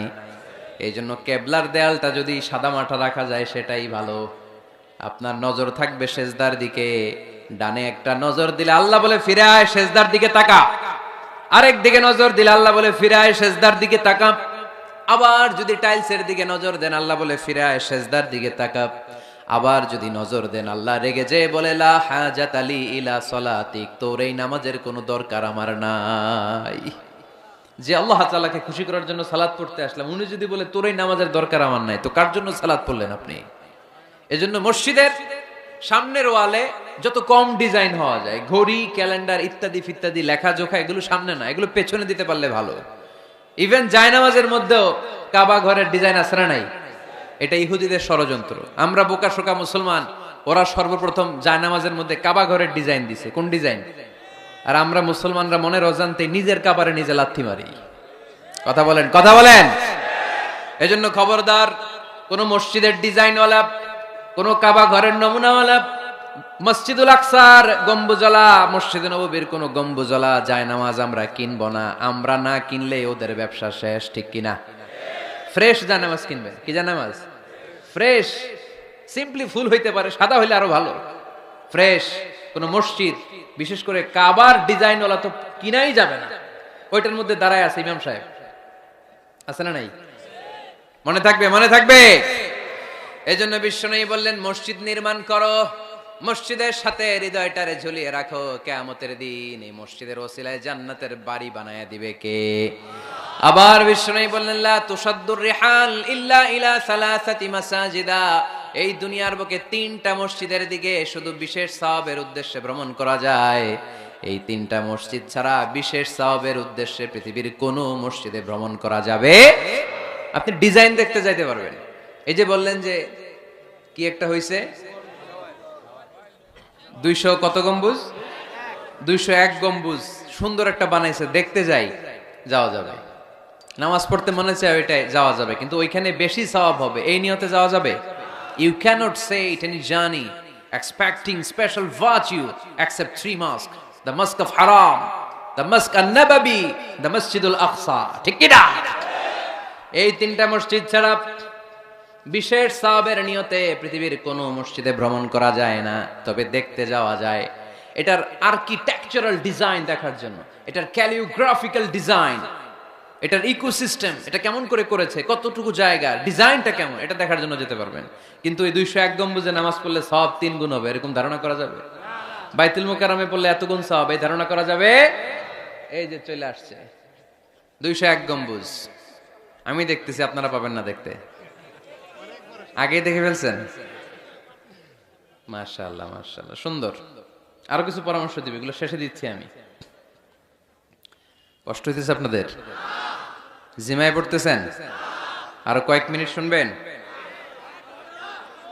3টা মসজিদে নিয়ত করে যাওয়া যায়। 1 নম্বরে মসজিদে হারাম, 1 নম্বরে কি? ইন্না আউওয়ালা বাইতিন উদিআ লিন-নাসি লাল্লাযী বিবাক্কাতা মুবারাকা, সর্বপ্রথম যেই ঘরটা আল্লাহ তাআলা জমিনের মধ্যে স্থাপন করলেন, ওই ঘরটা হলো মসজিদুল হারামের মাঝখানের কাবা ঘর। এই ঘরটা অবস্থিত যেই শহরের মধ্যে, শহরের নাম বাক্কা, এখনকার নাম মক্কা। সুবহানাল্লাহ পড়েন। মক্কার আগের নাম বাক্কা, কোরআনে বাক্কার কথা আছে। এবং হজ উমরা করতে গেলে দেখবেন যে অনেক হোটেল আছে, হোটেলের নাম ফুন্দুক বাক্কা। ফুন্দুক বাক্কা মানে বাক্কা হোটেল। মক্কার আগের নাম কি? বাক্কা। এখান থেকেই বিষ্ণু ঈসা ইসলাম ইসরা শুরু করেছেন, মেরাজের আগের ধাপ, নাম ইসরা।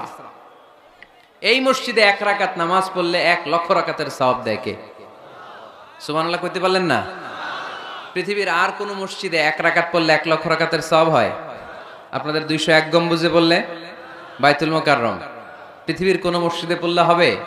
শুধুমাত্র কেবলমাত্র মসজিদুল হারামে 1 রাকাত সালাত পড়লে 1 লক্ষ রাকাতের সওয়াব আমলনামায় দিবে কে?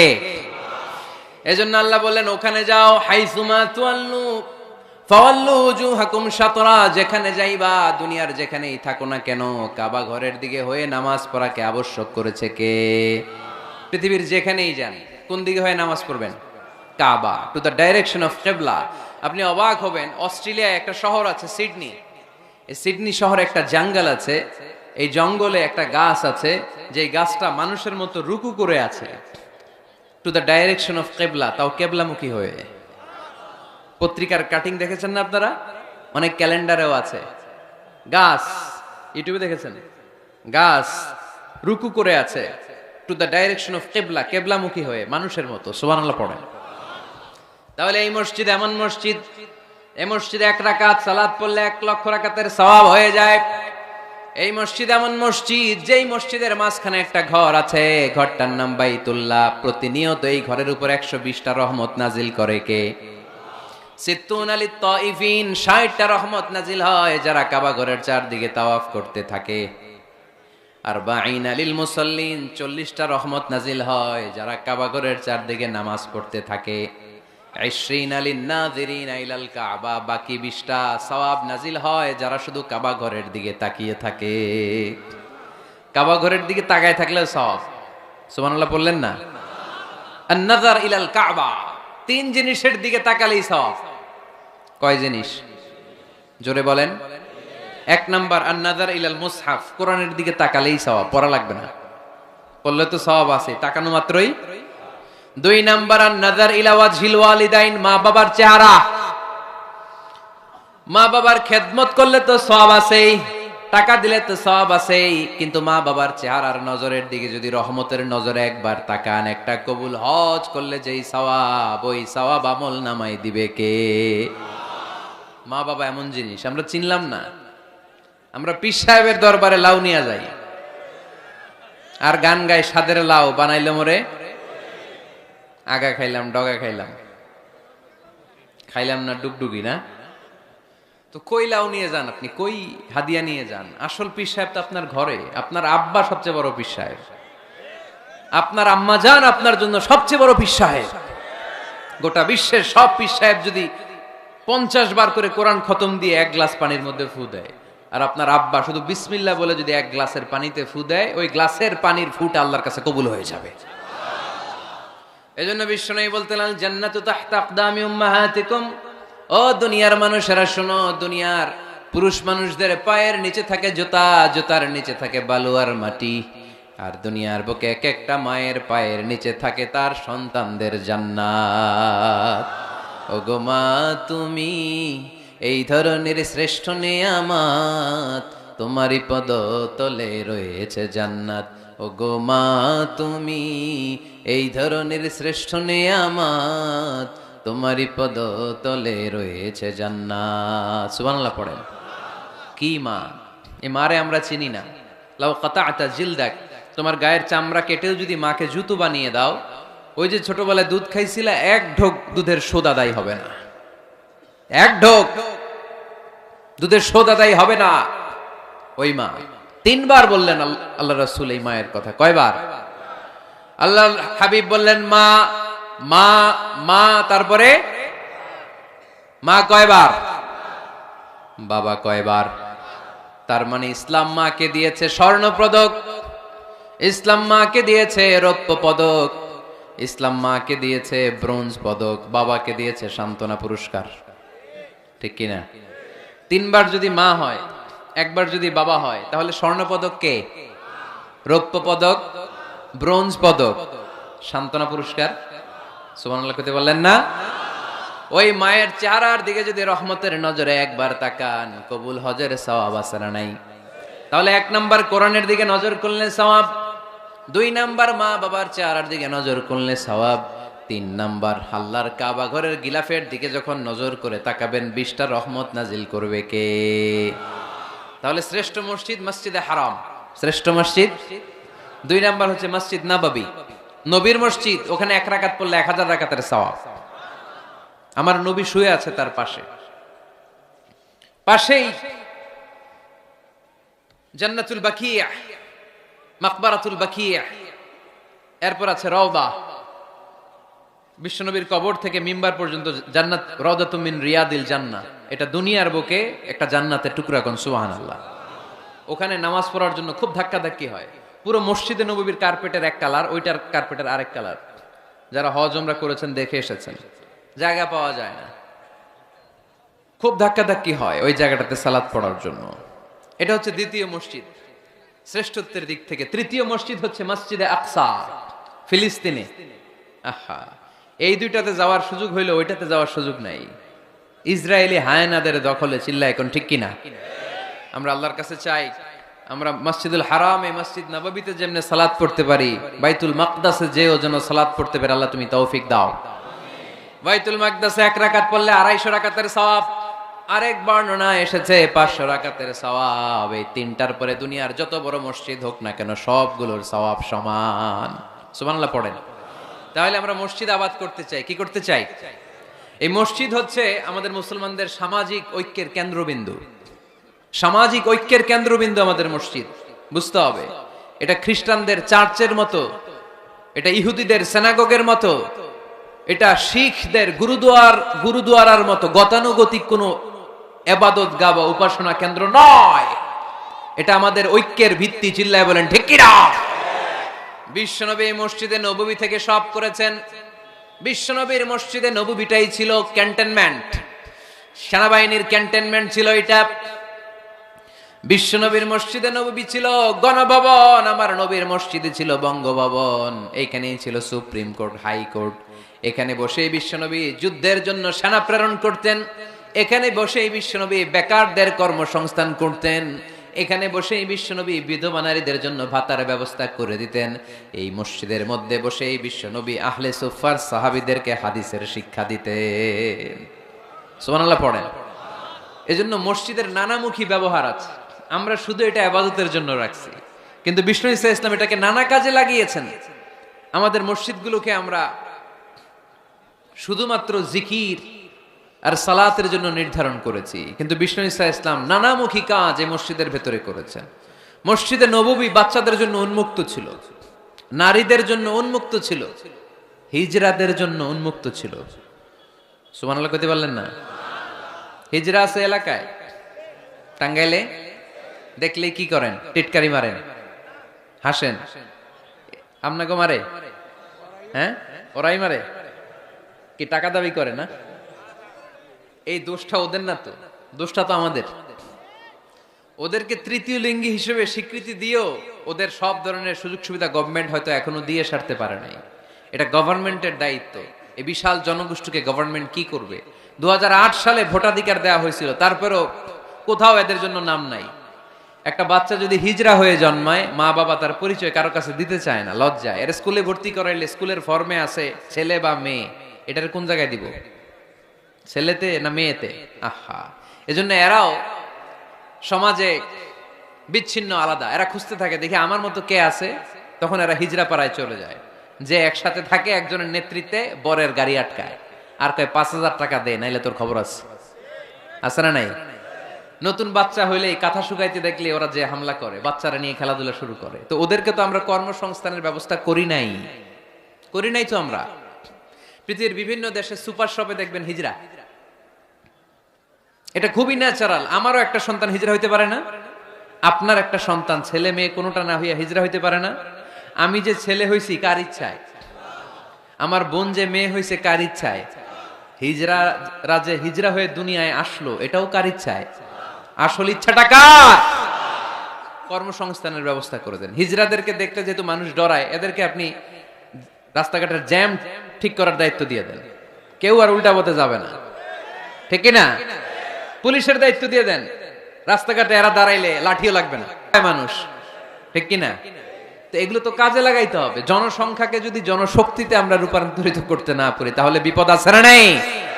বলছিলাম আমার নবীর মসজিদ এটা যেন মসজিদ না, মুসলমানদের মসজিদ খ্রিস্টানদের গির্জার মতো না, হিন্দুদের মন্দিরের মতো না, ইহুদিদের সিনাগগের মতো না, শিখদের গুরুদ্বারার মতো না। মুসলমানদের মসজিদ এটা মুসলমানদের সামাজিক ঐক্যের প্রাণ কেন্দ্র, ঠিক কিনা? মসজিদে নববী সবার জন্য খোলা। বাচ্চারা যেত, আমরা কি বাচ্চাদেরকে মসজিদে যেতে দেই? কি করি? ধমক দেই। বিশেষ করে মুরব্বী বাবারা ধমক দেয়, রেগে যায়। সব মুরব্বীরা না, সব মুরব্বীদেরকে আমি এক পাল্লায় মাপছি না। মুরব্বী বাজানেরা যারা আছেন, বাচ্চাদেরকে মসজিদ থেকে তাড়িয়ে দিয়েন না, ধমক দিয়েন না। আজকে যে ধমক দিয়ে তাড়ায় দিছেন, আর আসবে না, ঠিক কিনা? আর আসবে না। একবার যদি তিক্ত অভিজ্ঞতা নিয়ে একটা ছোট্ট সোনামণি মসজিদ থেকে বের হয়ে যায়, তারে আর কোনোদিন মসজিদমুখী করা যাবে না। আর ওরে যদি আপনি একটা চকলেট দেন, প্রত্যেকটা ইমাম সাহেবের উচিত মসজিদে চকলেট নিয়ে যাওয়া। বাচ্চা দেখলেই চকলেট দিতে হবে, ঠিক কিনা? ওর স্মৃতিতে এটা থাকবে, বড় হয়ে গল্প করবে আমাদের এলাকায় এক ইমাম ছিল, চকলেট দিত আমাদেরকে। কত সুন্দর, কত সুন্দর অভিজ্ঞতা থাকবে তার। আর যদি ধমক দেন, বলবে ইমাম আসিল একটা বদের আড্ডি, মসজিদে ঢুকলে আমগরে ঠ্যাঙ্গাইতো খালি, বলবে না এটা? আর চকলেট দিলে আজীবন আপনারা স্মরণ রাখবে। এজন্য বাচ্চাদেরকে কখনো মসজিদ থেকে তাড়িয়ে দেয়া যাবে। মসজিদে নববীতে যদি বাচ্চা ঢুকতে পারে, আমাদের মসজিদে কি সমস্যা? তুরস্ক একটা দেশ আছে, নাম শুনছেন? তুরস্কের মসজিদের দেয়ালে দেয়ালে লেখা থাকে, জামাত চলাকালীন অবস্থায় পিছনে যদি বাচ্চাদের কিচির মিচির, চিৎকার, চেঁচামেচি, হই হুল্লোড়ের আওয়াজ আপনি শুনতে না পান, তাহলে নেক্সট জেনারেশনকে নিয়ে আপনি চিন্তায় থাকেন, কারণ আপনার নেক্সট জেনারেশন নাতিপুতি এগুলো নামাজি হচ্ছে না, ঠিক কিনা? পিছনে যদি আমাদের নাতিপুতি চিৎকার চেঁচামেচি করে, তার মানে দে আর অন দ্য রাইট ট্র্যাক, তারা আসল লাইনে আছে, মসজিদে এসেছে। যদিও আজকে দুষ্টামি করে, সময়ের বিবর্তনে, কালের আবর্তনে বয়সটা একটু বড় হলেই ও বুঝে যাবে এখানে দুষ্টামি করা যায় না, এখানে ইবাদত করতে হয় একজনের, তিনি কে? কিন্তু ওকে আসার সুযোগটা তো দিতে হবে। আপনি যদি ধমক দিয়ে বের করে দেন, আর কোনোদিন আসবে? মুরব্বীরা, আর কোনোদিন আমরা বাচ্চাদেরকে ধমক দিব না, ইনশাআল্লাহ বলেন। মুরব্বীরা বলেন ইনশাআল্লাহ। বিশ্বনবীর মসজিদে নববীতে প্রথমে দাঁড়াতো পুরুষ সাহাবারা, তারপরে দাঁড়াতো হিজড়ারা, তারপরে দাঁড়াতো ছোট্ট বাচ্চারা, একেবারে শেষ দিকে দাঁড়াতো নারীরা, ঠিক কিনা? কিন্তু আমরা নারীদেরকে মসজিদে ঢুকতে দেই না। এই জন্য বাজারে যদি বের হয়, কলেজে যদি যায়, লম্বা সময়ের জন্য ঘর থেকে বের হইলে নামাজগুলো কাজা হয়ে যায়, ঠিক কিনা? এই পরিবর্তিত বিশ্ব ব্যবস্থায় এখন নারীদেরকে চিকিৎসা নেওয়ার জন্য হসপিটালে যেতে হয়, শিক্ষার জন্য ইউনিভার্সিটিতে যেতে হয়, নানা কাজে বাইরে যেতে হয়। এই লম্বা সময়ের মাঝখানে যদি কোনো সালাত থাকে, এই সালাতটা সে পড়বে কই? আপনারা তো ব্যবস্থা রাখেন নাই মসজিদে। মসজিদে একটা সুন্দর করে ব্যবস্থা রেখে দিবেন নারীদের, যাতে ওনারা ওইখানে যে সেফটি সিকিউরিটির সাথে নামাজটা পড়তে পারে, নামাজ যেন কাজা না হয়। ও বুয়ুতুহুন্না খায়রুন লাহুন্না, যদিও নারীদের জন্য ঘরে নামাজ পড়লে বেশি সওয়াব, কিন্তু কখনো যদি কাজে বাইরে বের হয়ে যায়, নামাজের সময় যাতে নামাজ কাজা না হয়, এজন্য মসজিদের এক জায়গায় নারীদের জন্য জায়গা থাকার দরকার আছে না নেই? ইয়াং ছেলেরা মসজিদে যেতে চায় না, মসজিদ কেন্দ্রিক না, ক্রিকেট খেলা দেখতে যায়, আড্ডা মারতে যায়, ঘোরাফেরা করতে যায়, মসজিদে যায় না। কারণ মসজিদে তাদেরকে আকর্ষণ করার মতো অ্যাট্রাকটিভ কোনো অ্যাক্টিভিটিজ আমরা মসজিদে রাখতে পারি নাই। ওদের তো একটা কাজ লাগবে। ইয়াংরা টিম ওয়ার্ক পছন্দ করে। কি করে? টিম ওয়ার্ক, একসাথে গ্রুপ মিলে একটা গ্যাং তৈরি করে কাজ করতে ওরা পছন্দ করে, ঠিক কিনা? তো এটা সুযোগ তো ওদেরকে করে দিতে হবে। মসজিদ হবে আমাদের সামাজিক ঐক্যের কেন্দ্রবিন্দু। যুবকদের জন্য অনেক অ্যাক্টিভিটিজ এই মসজিদের মধ্যে রাখতে হবে, তাহলে তারা মসজিদমুখী হবে। চিল্লায় বলেন ঠিক কিনা? প্রতিটা মসজিদ এমন ভাবে তৈরি করা উচিত যাতে করে ছোট বাচ্চারা মসজিদে আসে। একটা কিড জোন থাকবে, কিড জোন। আমি মালয়েশিয়া সহ পৃথিবীর অনেক জায়গায়, অনেক বড় বড় মসজিদে কিড জোন দেখেছি, মানে বাচ্চাদের খেলার জায়গা। মসজিদের বারান্দায় বাচ্চাদের খেলার জায়গা, বাচ্চারা ওখানে খেলাধুলা করতেছে, মায়েরা নামাজ পড়তেছে, ছেলেরা নামাজ পড়তেছে। বাচ্চারা এই নামাজের দৃশ্য দেখতে দেখতে একদিন নিজেই ওযু করে নিজেই নামাজ শুরু করে দিচ্ছে। দেখবেন ছোট্ট বাচ্চাটা, আমরা যখন নামাজে দাঁড়াই, আমার মেয়েও দাঁড়ায় আমার পাশে, ছোট্ট মেয়েটাও কিচ্ছু পারে না, আমি যখন সূরা পড়ি ও মুখ নাড়ায়, এরকম মুখ নাড়াইতেছে, কি যে পড়ে ও নিজেও জানে না, কিন্তু আব্বু নাড়াইতেছে মুখ, আমিও নাড়াবো। আমি রুকুতে যাই, সেও রুকুতে যায়। সুবহানাল্লাহ কইবেন না? বাচ্চারা তো দেখে দেখে শিখে। মসজিদে নিয়ে যেতে হবে। কিড জোন, কি বলে জায়গাটারে? কিড মানে বাচ্চা, তাই না? বাচ্চাদের একটা জোন থাকবে, ওখানে বেলুন থাকবে, ওখানে খেলনা থাকবে, ওখানে যে বাচ্চারা খেলবে। আরে বাচ্চারা চিৎকার চেঁচামেচি করবে না তো 80 বছরের বুড়ার চিল্লাবে নাকি? বাচ্চারাই তো চিৎকার করবে, ওরা গ্লাস ভাঙবে, লাফালাফি করবে, দুষ্টামি করবে, ওরাই তো চিল্লাবে। বাচ্চারা লাফালাফি না করে 70 বছরের এক মুরব্বী যদি লাফায়, শুনেই হাসতেছেন আপনারা। তার মানে মুরব্বীরা তো এটা করবে না, করবে বাচ্চারা। বাচ্চাদের কাজ বাচ্চাদেরকে করতে দেন, ওদেরকে বুঝাবেন যে আব্বু এটা ইবাদত গাহ, এখানে দুষ্টামি করতে হয় না, এখানে ইবাদত করতে হয়, আল্লাহর কাছে চাইতে হয়। দেখতে দেখতে আস্তে আস্তে ও শিখে যাবে, ঠিক কিনা? এজন্য আমরা মসজিদ নির্মাণ করতে চাই যেখানে আমরা সবাই একত্রিত হব। রাজি আছেন? এবার আপনাদেরকে বলছিলাম যে শেষে দুইটা মজার জিনিস আছে, এই দুইটা মজার জিনিস দিয়ে আজকের আলোচনা শেষ করব। এক হচ্ছে একটা এরকম চমৎকার মসজিদের মাস্টার প্ল্যান দিব আজকে আপনাদেরকে, কিভাবে এই মসজিদটা করতে হয়। আমি চাই 64টা জেলায় এরকম 64টা মসজিদ হোক। রাজি আছেন তো? শুনবেন? আলোচনা কি চলবে? তাহলে আর কয়েক মিনিটে আমরা মাস্টার প্ল্যানটা শুনবো, আর কি কি অ্যাক্টিভিটিস মসজিদে রাখবো এটা আমরা শুনবো ইনশাল্লাহ। পড়েন। একটা প্রাণবন্ত মসজিদের অবকাঠামো, একটা প্রাণবন্ত মসজিদ যদি আমরা গড়তে চাই কি কি লাগবে? নাম্বার 1, যোগ্য ইমাম লাগবে। কি লাগবে? ইমাম। অনেক বড় দায়িত্ব। সমাজে কি চলছে, কি ক্রাইসিস, এই ক্রাইসিস, এই সংকট থেকে উত্তরণের উপায় কি? ইমাম খতিব যদি আমাদেরকে এটা অ্যাড্রেসই করতে না পারে, ওই ইমাম দিয়ে আমরা কি করবো? কথা কানাকে আমি নামাজ পড়াইতে পারি না, ক্যামেরাম্যান পারে না, সভাপতি সাহেব পারে না, তো ইমাম লাগবে কেন আমাদের? আমরাই তো আমগো নামাজ পড়তে পারি। ইমাম মানে তো নেতা। হি লিড দ্য ওয়ে,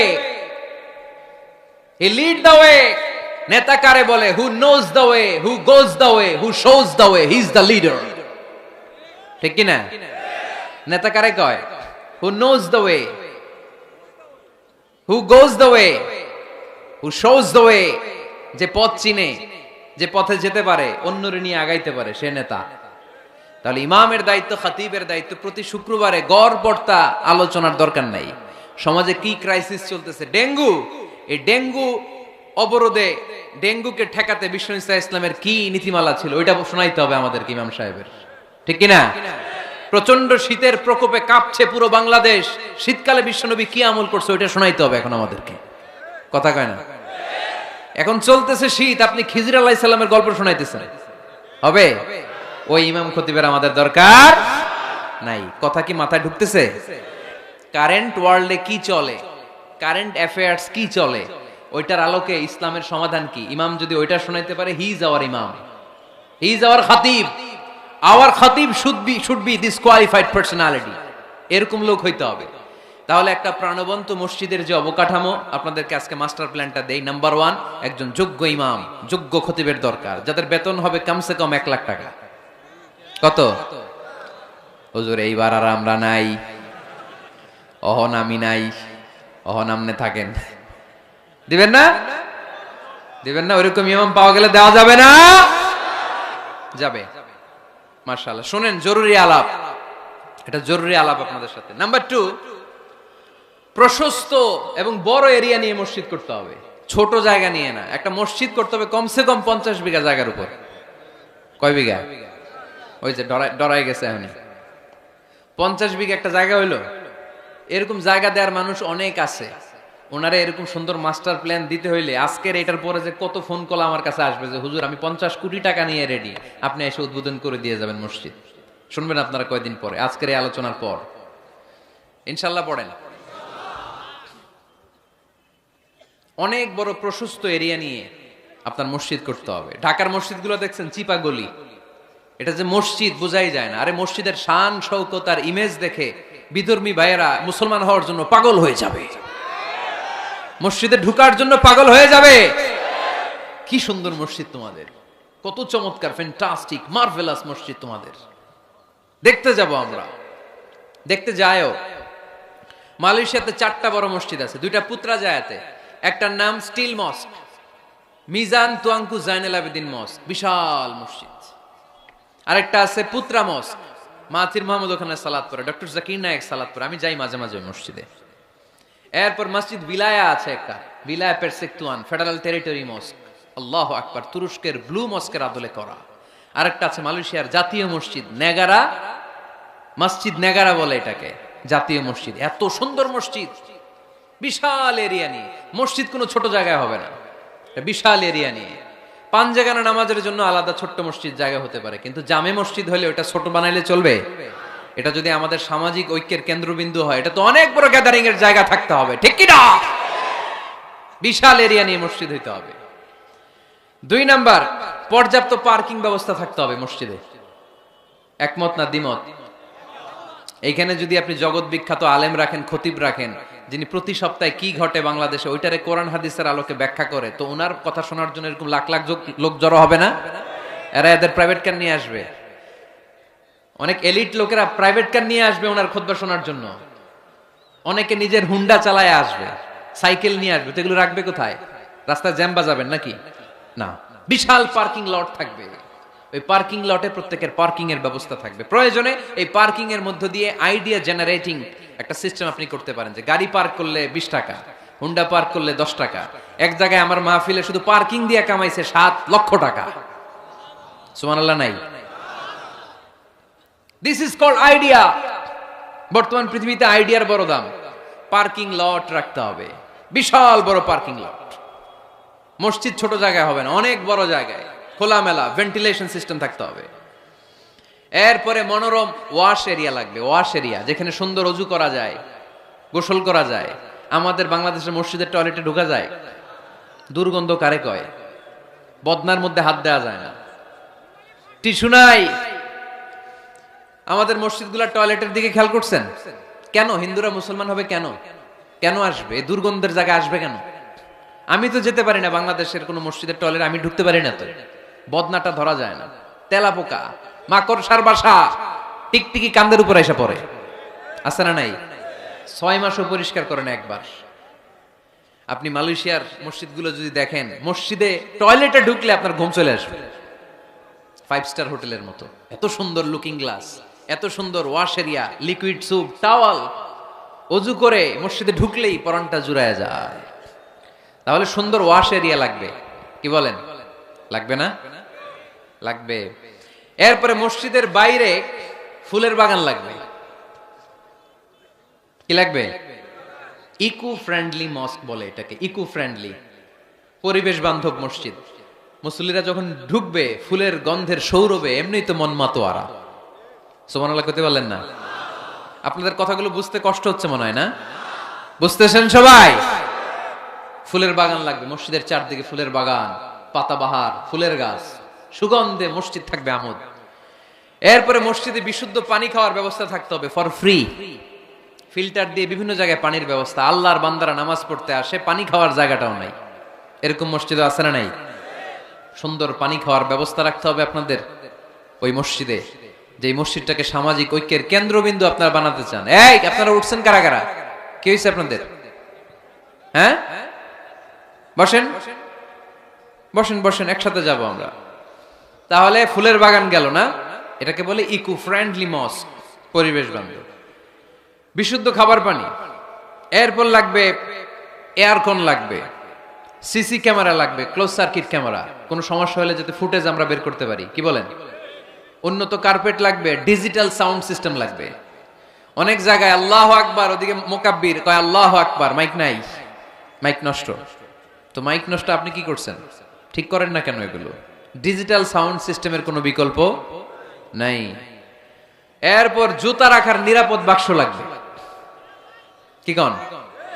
বড় লোকেরা মসজিদে যায় না জুতা চুরির ভয়ে। এর জুতার দাম 30,000 টাকা, মসজিদে যায় কি এটা হারাবে নাকি? কথা বলেন। ওখানে যদি জুতা রাখার সেলফ সিকিউরিটি বক্স থাকতো, উনি 10 টাকা দিয়ে হইলে ওখানে রাখতো, পরে টোকেন দিয়ে আবার নিজের দামে জুতা ফিরিয়ে নিত। কথা বলেন। প্রতিটা মসজিদে এরকম জুতা রাখার সুন্দর নিরাপদ বাক্সের দরকার আছে না নাই? তারপরে সূত্রা লাগবে, সূত্রা সুন্নত নামাজ পড়ার জন্য এই যে সূত্রা থাকে না, যাতে সামনে দিকে গেলেও সমস্যা নাই, এই সূত্রাগুলো লাগে। রেহাল লাগবে, টিস্যুর বক্স লাগবে, টাওয়াল লাগবে, আতরের বোতল লাগবে। মসজিদে বিভিন্ন জায়গায় আতরের বোতল থাকবে, পারফিউম মেখে মেখে নামাজে দাঁড়াবেন। আর রমাদানে এই মসজিদের ভিতরে একসাথে ইফতারি করার সুযোগ থাকতে হবে। কথা বলেন ঠিক কিনা? কি দরকার ঘরে ইফতারি করার? ইফতারিগুলো নিয়ে আপনি মসজিদে যান, মহিলারা মহিলাদের এরিয়াতে বসবে, ভাইরা ভাইদের এরিয়াতে। কি সুখ, আনন্দের হাসি হাসেন, একসাথে খান। সারাদিনের রোজার কষ্টটারে ভুলায় দিবে কে? আল্লাহ। ফ্যামিলি নিয়ে মসজিদে যান আর না যান, ইফতারি পাঠায় দেন, অথবা পথিকদের জন্য, মুসাফিরদের জন্য ইফতারির ব্যবস্থা রাখেন, একসাথে ইফতারি করবেন মসজিদে। মসজিদে নববীতে তাই হতো। নারীদের জন্য আলাদা জায়গার কথা বলেছি, এটা হবে সেফটি এন্ড সিকিউরিটির সাথে। পুরুষদের দরজা একদিকে, নারীদের দরজা আরেকদিকে। নারীরা নারীদের ওই জায়গা দিয়ে ঢুকবে, ওই জায়গা দিয়ে বের হবে। এটা আলাদা দেয়াল দেয়া থাকবে, এদের টয়লেট আলাদা, ওয়াশরুম আলাদা, ওয়াশিং এরিয়া আলাদা, সবকিছু হবে আলাদা। নারীদের মসজিদে আসার দরকার আছে না নাই? সেফটি সিকিউরিটির সাথে তারাও এসে কোরআনের কথা শুনতে হবে। এই মসজিদ 24 ঘন্টা খোলা থাকতে হবে, 24 আওয়ার্স। কয় ঘন্টা? প্রায় মসজিদের লাইট বন্ধ করে দেয়, টয়লেট বন্ধ করে দেয়, আছে না নাই? তাহাজ্জুদ পড়তে অনেকে যেতে পারে না। মুসাফির মানুষ রাত 12টার দিকে নামাজটা পড়বে, সুযোগ নাই, আছে না নাই? মসজিদের সিকিউরিটি গার্ড লাগবে, করা সিকিউরিটি গার্ড, চারদিকে সিকিউরিটি গার্ড থাকতে হবে। শিশুদের জন্য আলাদা জায়গার কথা বলেছি। এই মসজিদে সেমিনার হল থাকবে। কি থাকবে? এখানে প্রতি মাসে সেমিনার হতে হবে। কমিউনিটি সেন্টার থাকবে মসজিদের পাশে অ্যাটাচ করা। কি সেন্টার? এলাকার সব বিয়ে টাঙ্গাইলের এই মসজিদ হইতে হবে। কথা কন। এজন্যই তো মেয়েরা উলঙ্গ জামা পরে বিয়ের অনুষ্ঠানে নাচে কেন? মসজিদে বিয়ে হয় না যে? এগুলো তো হয় বাড়ির ছাদের উপরে, দুম্মা চলে দুম, নাচানাচি, হিন্দি গান। মসজিদের কমিউনিটি সেন্টারে বিয়ে হলে হিন্দি সিনেমা লাগানোর সাহস কেউ পাবে? নারীগুলো সব হেজাব আর বোরকা পরে আসবে বিয়ের অনুষ্ঠানে, ঠিক কি না? সামান্য খেজুর বিতরণ করে বিয়ে শেষ, এটাই বিয়ের অলিমা। এদিকে ইজাব, এদিকে কবুল। খেজুর ছিটাই দিলাম, খায়া বাড়িতে জানার, দোয়া করেন। সহজ না কঠিন? সহজ না কঠিন? কমিউনিটি সেন্টারে বিয়ে হবে, মসজিদের সাথে অ্যাটাচ করা। মসজিদের সাথে অ্যাটাচ লাইব্রেরি থাকতে হবে। কি থাকতে হবে? এই লাইব্রেরিতে পড়াশোনা করবে এলাকার লোকজন। সর্বশেষ মসজিদ ম্যানেজমেন্ট অফিস থাকবে। এই যে পুরো মসজিদের মাস্টার প্ল্যান আপনাদের সাথে শেয়ার করলাম, এটার ম্যানেজমেন্ট বিভাগ থাকার দরকার আছে না নাই? এই ম্যানেজমেন্ট অফিস থাকতে হবে। এরকম মসজিদ বাংলাদেশে হোক, আমরা চাই কি চাই না? আর বাকি ব্যবসায়ীরা, বিজনেস ম্যাগনেট, সিআইপি যারা আছে আপনাদের এলাকায় আপনারা করবেন। যে কোনো সিআইপি, ভিআইপি, এমপি, মন্ত্রী আমার সাথে যোগাযোগ করতে পারেন। আমি আপনাদেরকে ইন ডিটেইলড এই মাস্টার প্ল্যান দিব। আপনার জেলায় জেলায় মসজিদ করলে প্রয়োজনে আমি নিজে যে উদ্বোধন করে দিয়ে আসবো। কিন্তু এরকম মডেল মস্ক, আল ওয়াসাতিয়া মডেল মস্ক প্রতিটি জেলায় জেলায় বাংলাদেশে থাকার দরকার আছে না নাই? শুধু নামাজের জায়গা বানায় রাখছি আমরা। কত কিছু করা যায়, কত নানামুখী কার্যক্রম আছে মসজিদের। এই মসজিদে তালিমুল কোরআনের প্রজেক্ট থাকবে, কোরআন শিক্ষার আসর, শিশুদের, মহিলাদের, বয়স্কদের দরকার আছে না নাই?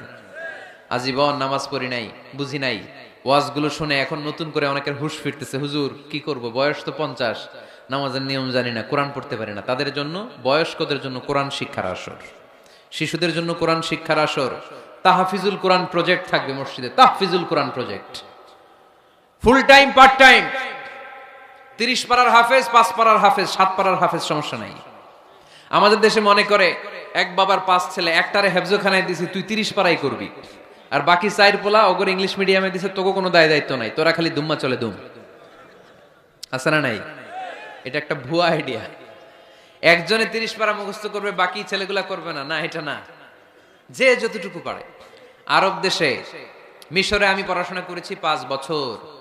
আমি মিশরের ড্রাইভারদের সাথে দেখলে জিজ্ঞেস করতাম, হাবিবি আমেলে হাফিজতে কাম গুজ মিনাল কোরআন, কোরআনের কয় পারা মুখস্থ পারো? বলে মালিশ বা আশরাত আকজাবাস।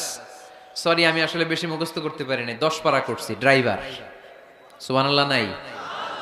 মিশরের এমন কোন লোক নাই যারা 5 পারা 10 পারা কোরআনের হাফেজ না। তার মানে কোরআনের হাফেজ পার্ট টাইমও হওয়া যায়। ইংলিশ মিডিয়ামে পড়বে আপনার ছেলে, বিকেল বেলা পার্ট টাইম তাহফিজে এসে ও কোরআন হেফজ করবে। এরকম ছেলের দরকার আছে না নাই? ইংলিশেও কথা বলবে, কোরআনের ব্যাখ্যাও করে দিবে, চিল্লায় বলো ঠিক কি না? তালিমুল কোরআন প্রজেক্ট, তাহফিজুল কোরআন প্রজেক্ট। সাপ্তাহিক প্রশ্নোত্তর পর্ব থাকবে আপনাদের এই মডেল মস্কে। জীবন ঘনিষ্ঠ কত প্রশ্ন বোনদের থাকে আমাদের কাছে করে, এই প্রতিটা জেলার মসজিদ থেকে এগুলোর ফতোয়া দেয়া হবে, ঠিক কিনা? মাসিক ধারাবাহিক তাফসির প্রোগ্রাম চলবে মসজিদে। তাফসির প্রোগ্রামে আজকে কি বইলা গেছে সারা বছর আর খেয়াল থাকে না, কিন্তু প্রতি মাসে যদি এই জামে মসজিদে বিশ্বভিত্তিক তাফসির হয়, তাহলে ফিডব্যাক নেওয়ার সুযোগ আছে না নাই? কথা কি বুঝতে পারতেছেন আপনারা? মসজিদের উদ্যোগে যুবকদের জন্য অনেক অ্যাক্টিভিটিস দরকার। নাম্বার 1, খেলাধুলা। মসজিদের পাশেই প্লে গ্রাউন্ডে খেলাধুলার আয়োজন করতে হবে। কথা কি শুনতেছেন? আল্লাহর হাবিব নিজে মসজিদে নববীর পাশে খেলাধুলার আয়োজন করেছেন। সুবহানাল্লাহ নাই? সহিহ বুখারীর হাদিস, ঈদের দিন মসজিদে নববীর পাশে বনু আরফিদা গোত্রের লোকেরা তীর দিয়ে খেলা শুরু করলো। বিশ্বনবী দেখতে আরম্ভ করলো। আম্মাজান আয়েশা বায়না ধরলেন, আমিও দেখবো। বিষ্ণু ইসা ইসলাম আম্মাজানকে কাঁধে তুলে পর্দা সরাইয়া দেখাইতে লাগলেন। আর খেলা দেখতে দেখতে বিষ্ণু ইসা ইসলাম নিজেই আনন্দিত হয়ে গেলেন। আমরা অনেক সময় হয় না, গোল দেওয়ার আগে আমরাই নড়ে চড়ে উঠি, এইভাবে গোল করে উঠি, এইভাবে গোল গোল গোল গোল গোল গোল, লাফায় না এরকম? আল্লাহ রাসূল সাল্লাল্লাহু আলাইহি সাল্লাম খেলা দেখতে দেখতে নিজেই উত্তেজিত হয়ে গেলেন এবং যারা খেলছিল তাদেরকে বললেন, এই বানি আরফিদা, এইভাবে মারো, তীর এইভাবে ধরো। সুবহানাল্লাহ পড়েন। তো মসজিদের পাশে যদি খেলার ব্যবস্থা থাকে, বিকেলবেলা খেলার পরে ওরা কি মসজিদে ঢুকবে না? অ্যাক্টিভিটিস নাই, এজন্য খেলার পরে চলে যায়, দুম্মা চলে দুম, মসজিদের সাথে সম্পর্ক নাই। যুবকদের জন্য 2 নাম্বার প্রজেক্ট, মসজিদ থেকে শিক্ষা সফর হবে, স্টাডি ট্যুর। কি হবে? কুল সিরু ফিল আরদ ফানজুরু কাইফা কানা আকিবাতুল লিল মুকাদ্দিবিন। এই মসজিদের উদ্যোগে আপনাদের এই টাঙ্গাইলের ভাওয়াল এলাকা আছে না, কি সুন্দর সুন্দর কত কিছু দেখার সুযোগ আছে, ওখানে যাবেন, কক্সবাজার নিয়ে যাবেন। এটা মসজিদের উদ্যোগে প্রজেক্ট নিতে হবে। Number 3, leadership campaign. কি করে নেতৃত্ব তৈরি করতে হয়। আজকের শিশু আগামী দিনের ভবিষ্যৎ, আজকের যুবকরাই আগামীর বাংলাদেশ, ঠিক কিনা? কি করে লিডারশিপ কোয়ালিটি গ্রো করতে হয় এই ক্যাম্পেইনে শেখানো হবে। সর্বশেষ যুবকদের জন্য যে ইভেন্ট থাকবে এই মসজিদে, ইতিকাফ ইভেন্ট। কি ইভেন্ট? আপনাদের এলাকায় যুবকরা ইতিকাফে বসে? কারা বসে? মুরব্বীরা। তাও অনেক জায়গায় মুরব্বীও খুঁজে পাওয়া যায় না, তো ওনারে টাকা দিয়া ভাড়া কইরা ইতিকাফে আনতে হয়। নাউজুবিল্লাহ পড়বেন না? ইতিকাফের মতো এত বড় গুরুত্বপূর্ণ ইভেন্ট এটা মুরব্বীরা করে, তাও টাকা দিয়ে ভাড়া করে আনতে হয়। আল্লাহু আকবার। মালয়েশিয়াতে সব যুবকরা ইতিকাফ করে, মিশরে সব যুবকরা ইতিকাফ করে। আরে ইতিকাফ মুরব্বীদের ইভেন্ট নয়, এটা তাগড়া জোয়ান যুবক ছেলেদের ইভেন্ট। চিল্লায় বলো ঠিক কি না? ওইরকম অ্যাক্টিভিটিস মসজিদে থাকলে ইয়াংরা ঢলে ঢলে ইতিকাফ করবে। আসতে হবে ইয়াংদেরকে এখানে। মুরব্বীদের মাজায় ব্যথা, কাশি দিলে বুকে ব্যথা, ডায়াবেটিস, আলসার, ওনারা কিসের ইতিকাফ করবে? এরা তো ঘরে বসে নামাজ যদ্দুর পড়তে পারে, এটাতেই ডবল সওয়াব, ঠিক কি না? ইতিকাফ মুরব্বীদের ইবাদত নয়, ইতিকাফ যুবকদের ইবাদত। আমরা এই অ্যাক্টিভিটিস মসজিদে দিতে পারি নাই, ফলে যুবকরা আসে না। যাকাত দেয়া, কুরবানির গোশত বিতরণ, জরুরি ত্রাণ তহবিল, মেডিকেল ক্যাম্প, বিবাহ প্রকল্প যারা মেয়েদেরকে বিয়ে দিতে পারে না, পথ শিশু প্রকল্প, খাদ্য প্রকল্প, এগুলো থাকবে মসজিদে। এই মসজিদ কেন্দ্রিক প্রতিযোগিতা হবে, সিরাত কম্পিটিশন, নাশিদ কম্পিটিশন, কবিতা আবৃত্তির কম্পিটিশন। করা যাবে না? মসজিদে নববীতে বিষ্ণু ইসলাম হাসান বিন সাবেত নামে এক কবি সাহাবীর জন্য আলাদা একটা মিম্বার করে দিয়েছিলেন। আজও এই মিম্বারটা আছে, এটা হাসান বিন সাবেতের মিম্বার। নবী বসতেন ওই মিম্বারে, হাসান বিন সাবেত এই মিম্বারে। তিনি বিশ্বনবীর পক্ষে কবিতা গেয়ে গেয়ে সাহাবীদেরকে উদ্বুদ্ধ করতেন। কবিতার প্রতিযোগিতা করতে হবে মসজিদে, নাশিদ কম্পিটিশন করতে হবে, কেরাত কম্পিটিশন, সিরাত কম্পিটিশন। আমাদের ছোট্ট সোনামণিরা আমার প্রিয় নবীকে চিনে না, ওদেরকে প্রিয় নবীকে চিনতে দেয়া হয় না। তারা এই সিরাত কম্পিটিশনে আমার নবীকে জেনে জেনে নবীর নামে প্রতিযোগিতা করবে। আওয়াজ করে বলেন ঠিক কিনা? এই মসজিদের আন্ডারে একটা প্রকাশনা সেন্টার থাকতে হবে, সব ধরনের বইপত্র এই মসজিদ থেকে বেরোবে। বাৎসরিক মাহফিল হবে, সম্মেলন। আর এই মসজিদকে ঘিরে ইসলামিক ক্যাডেট মাদ্রাসা তৈরি হবে। এই যে মাস্টার প্ল্যান আর অ্যাক্টিভিটিস আপনাদেরকে বললাম, এগুলো হচ্ছে একটা প্রাণবন্ত মসজিদের অবকাঠামো। এরকম মসজিদ যদি হয়, আমাদের শিশুরা, আমাদের যুবকরা কি মসজিদে যাবে না? আমি এরকম মসজিদ করে বাংলাদেশকে দেখায় দিব ইনশাআল্লাহ।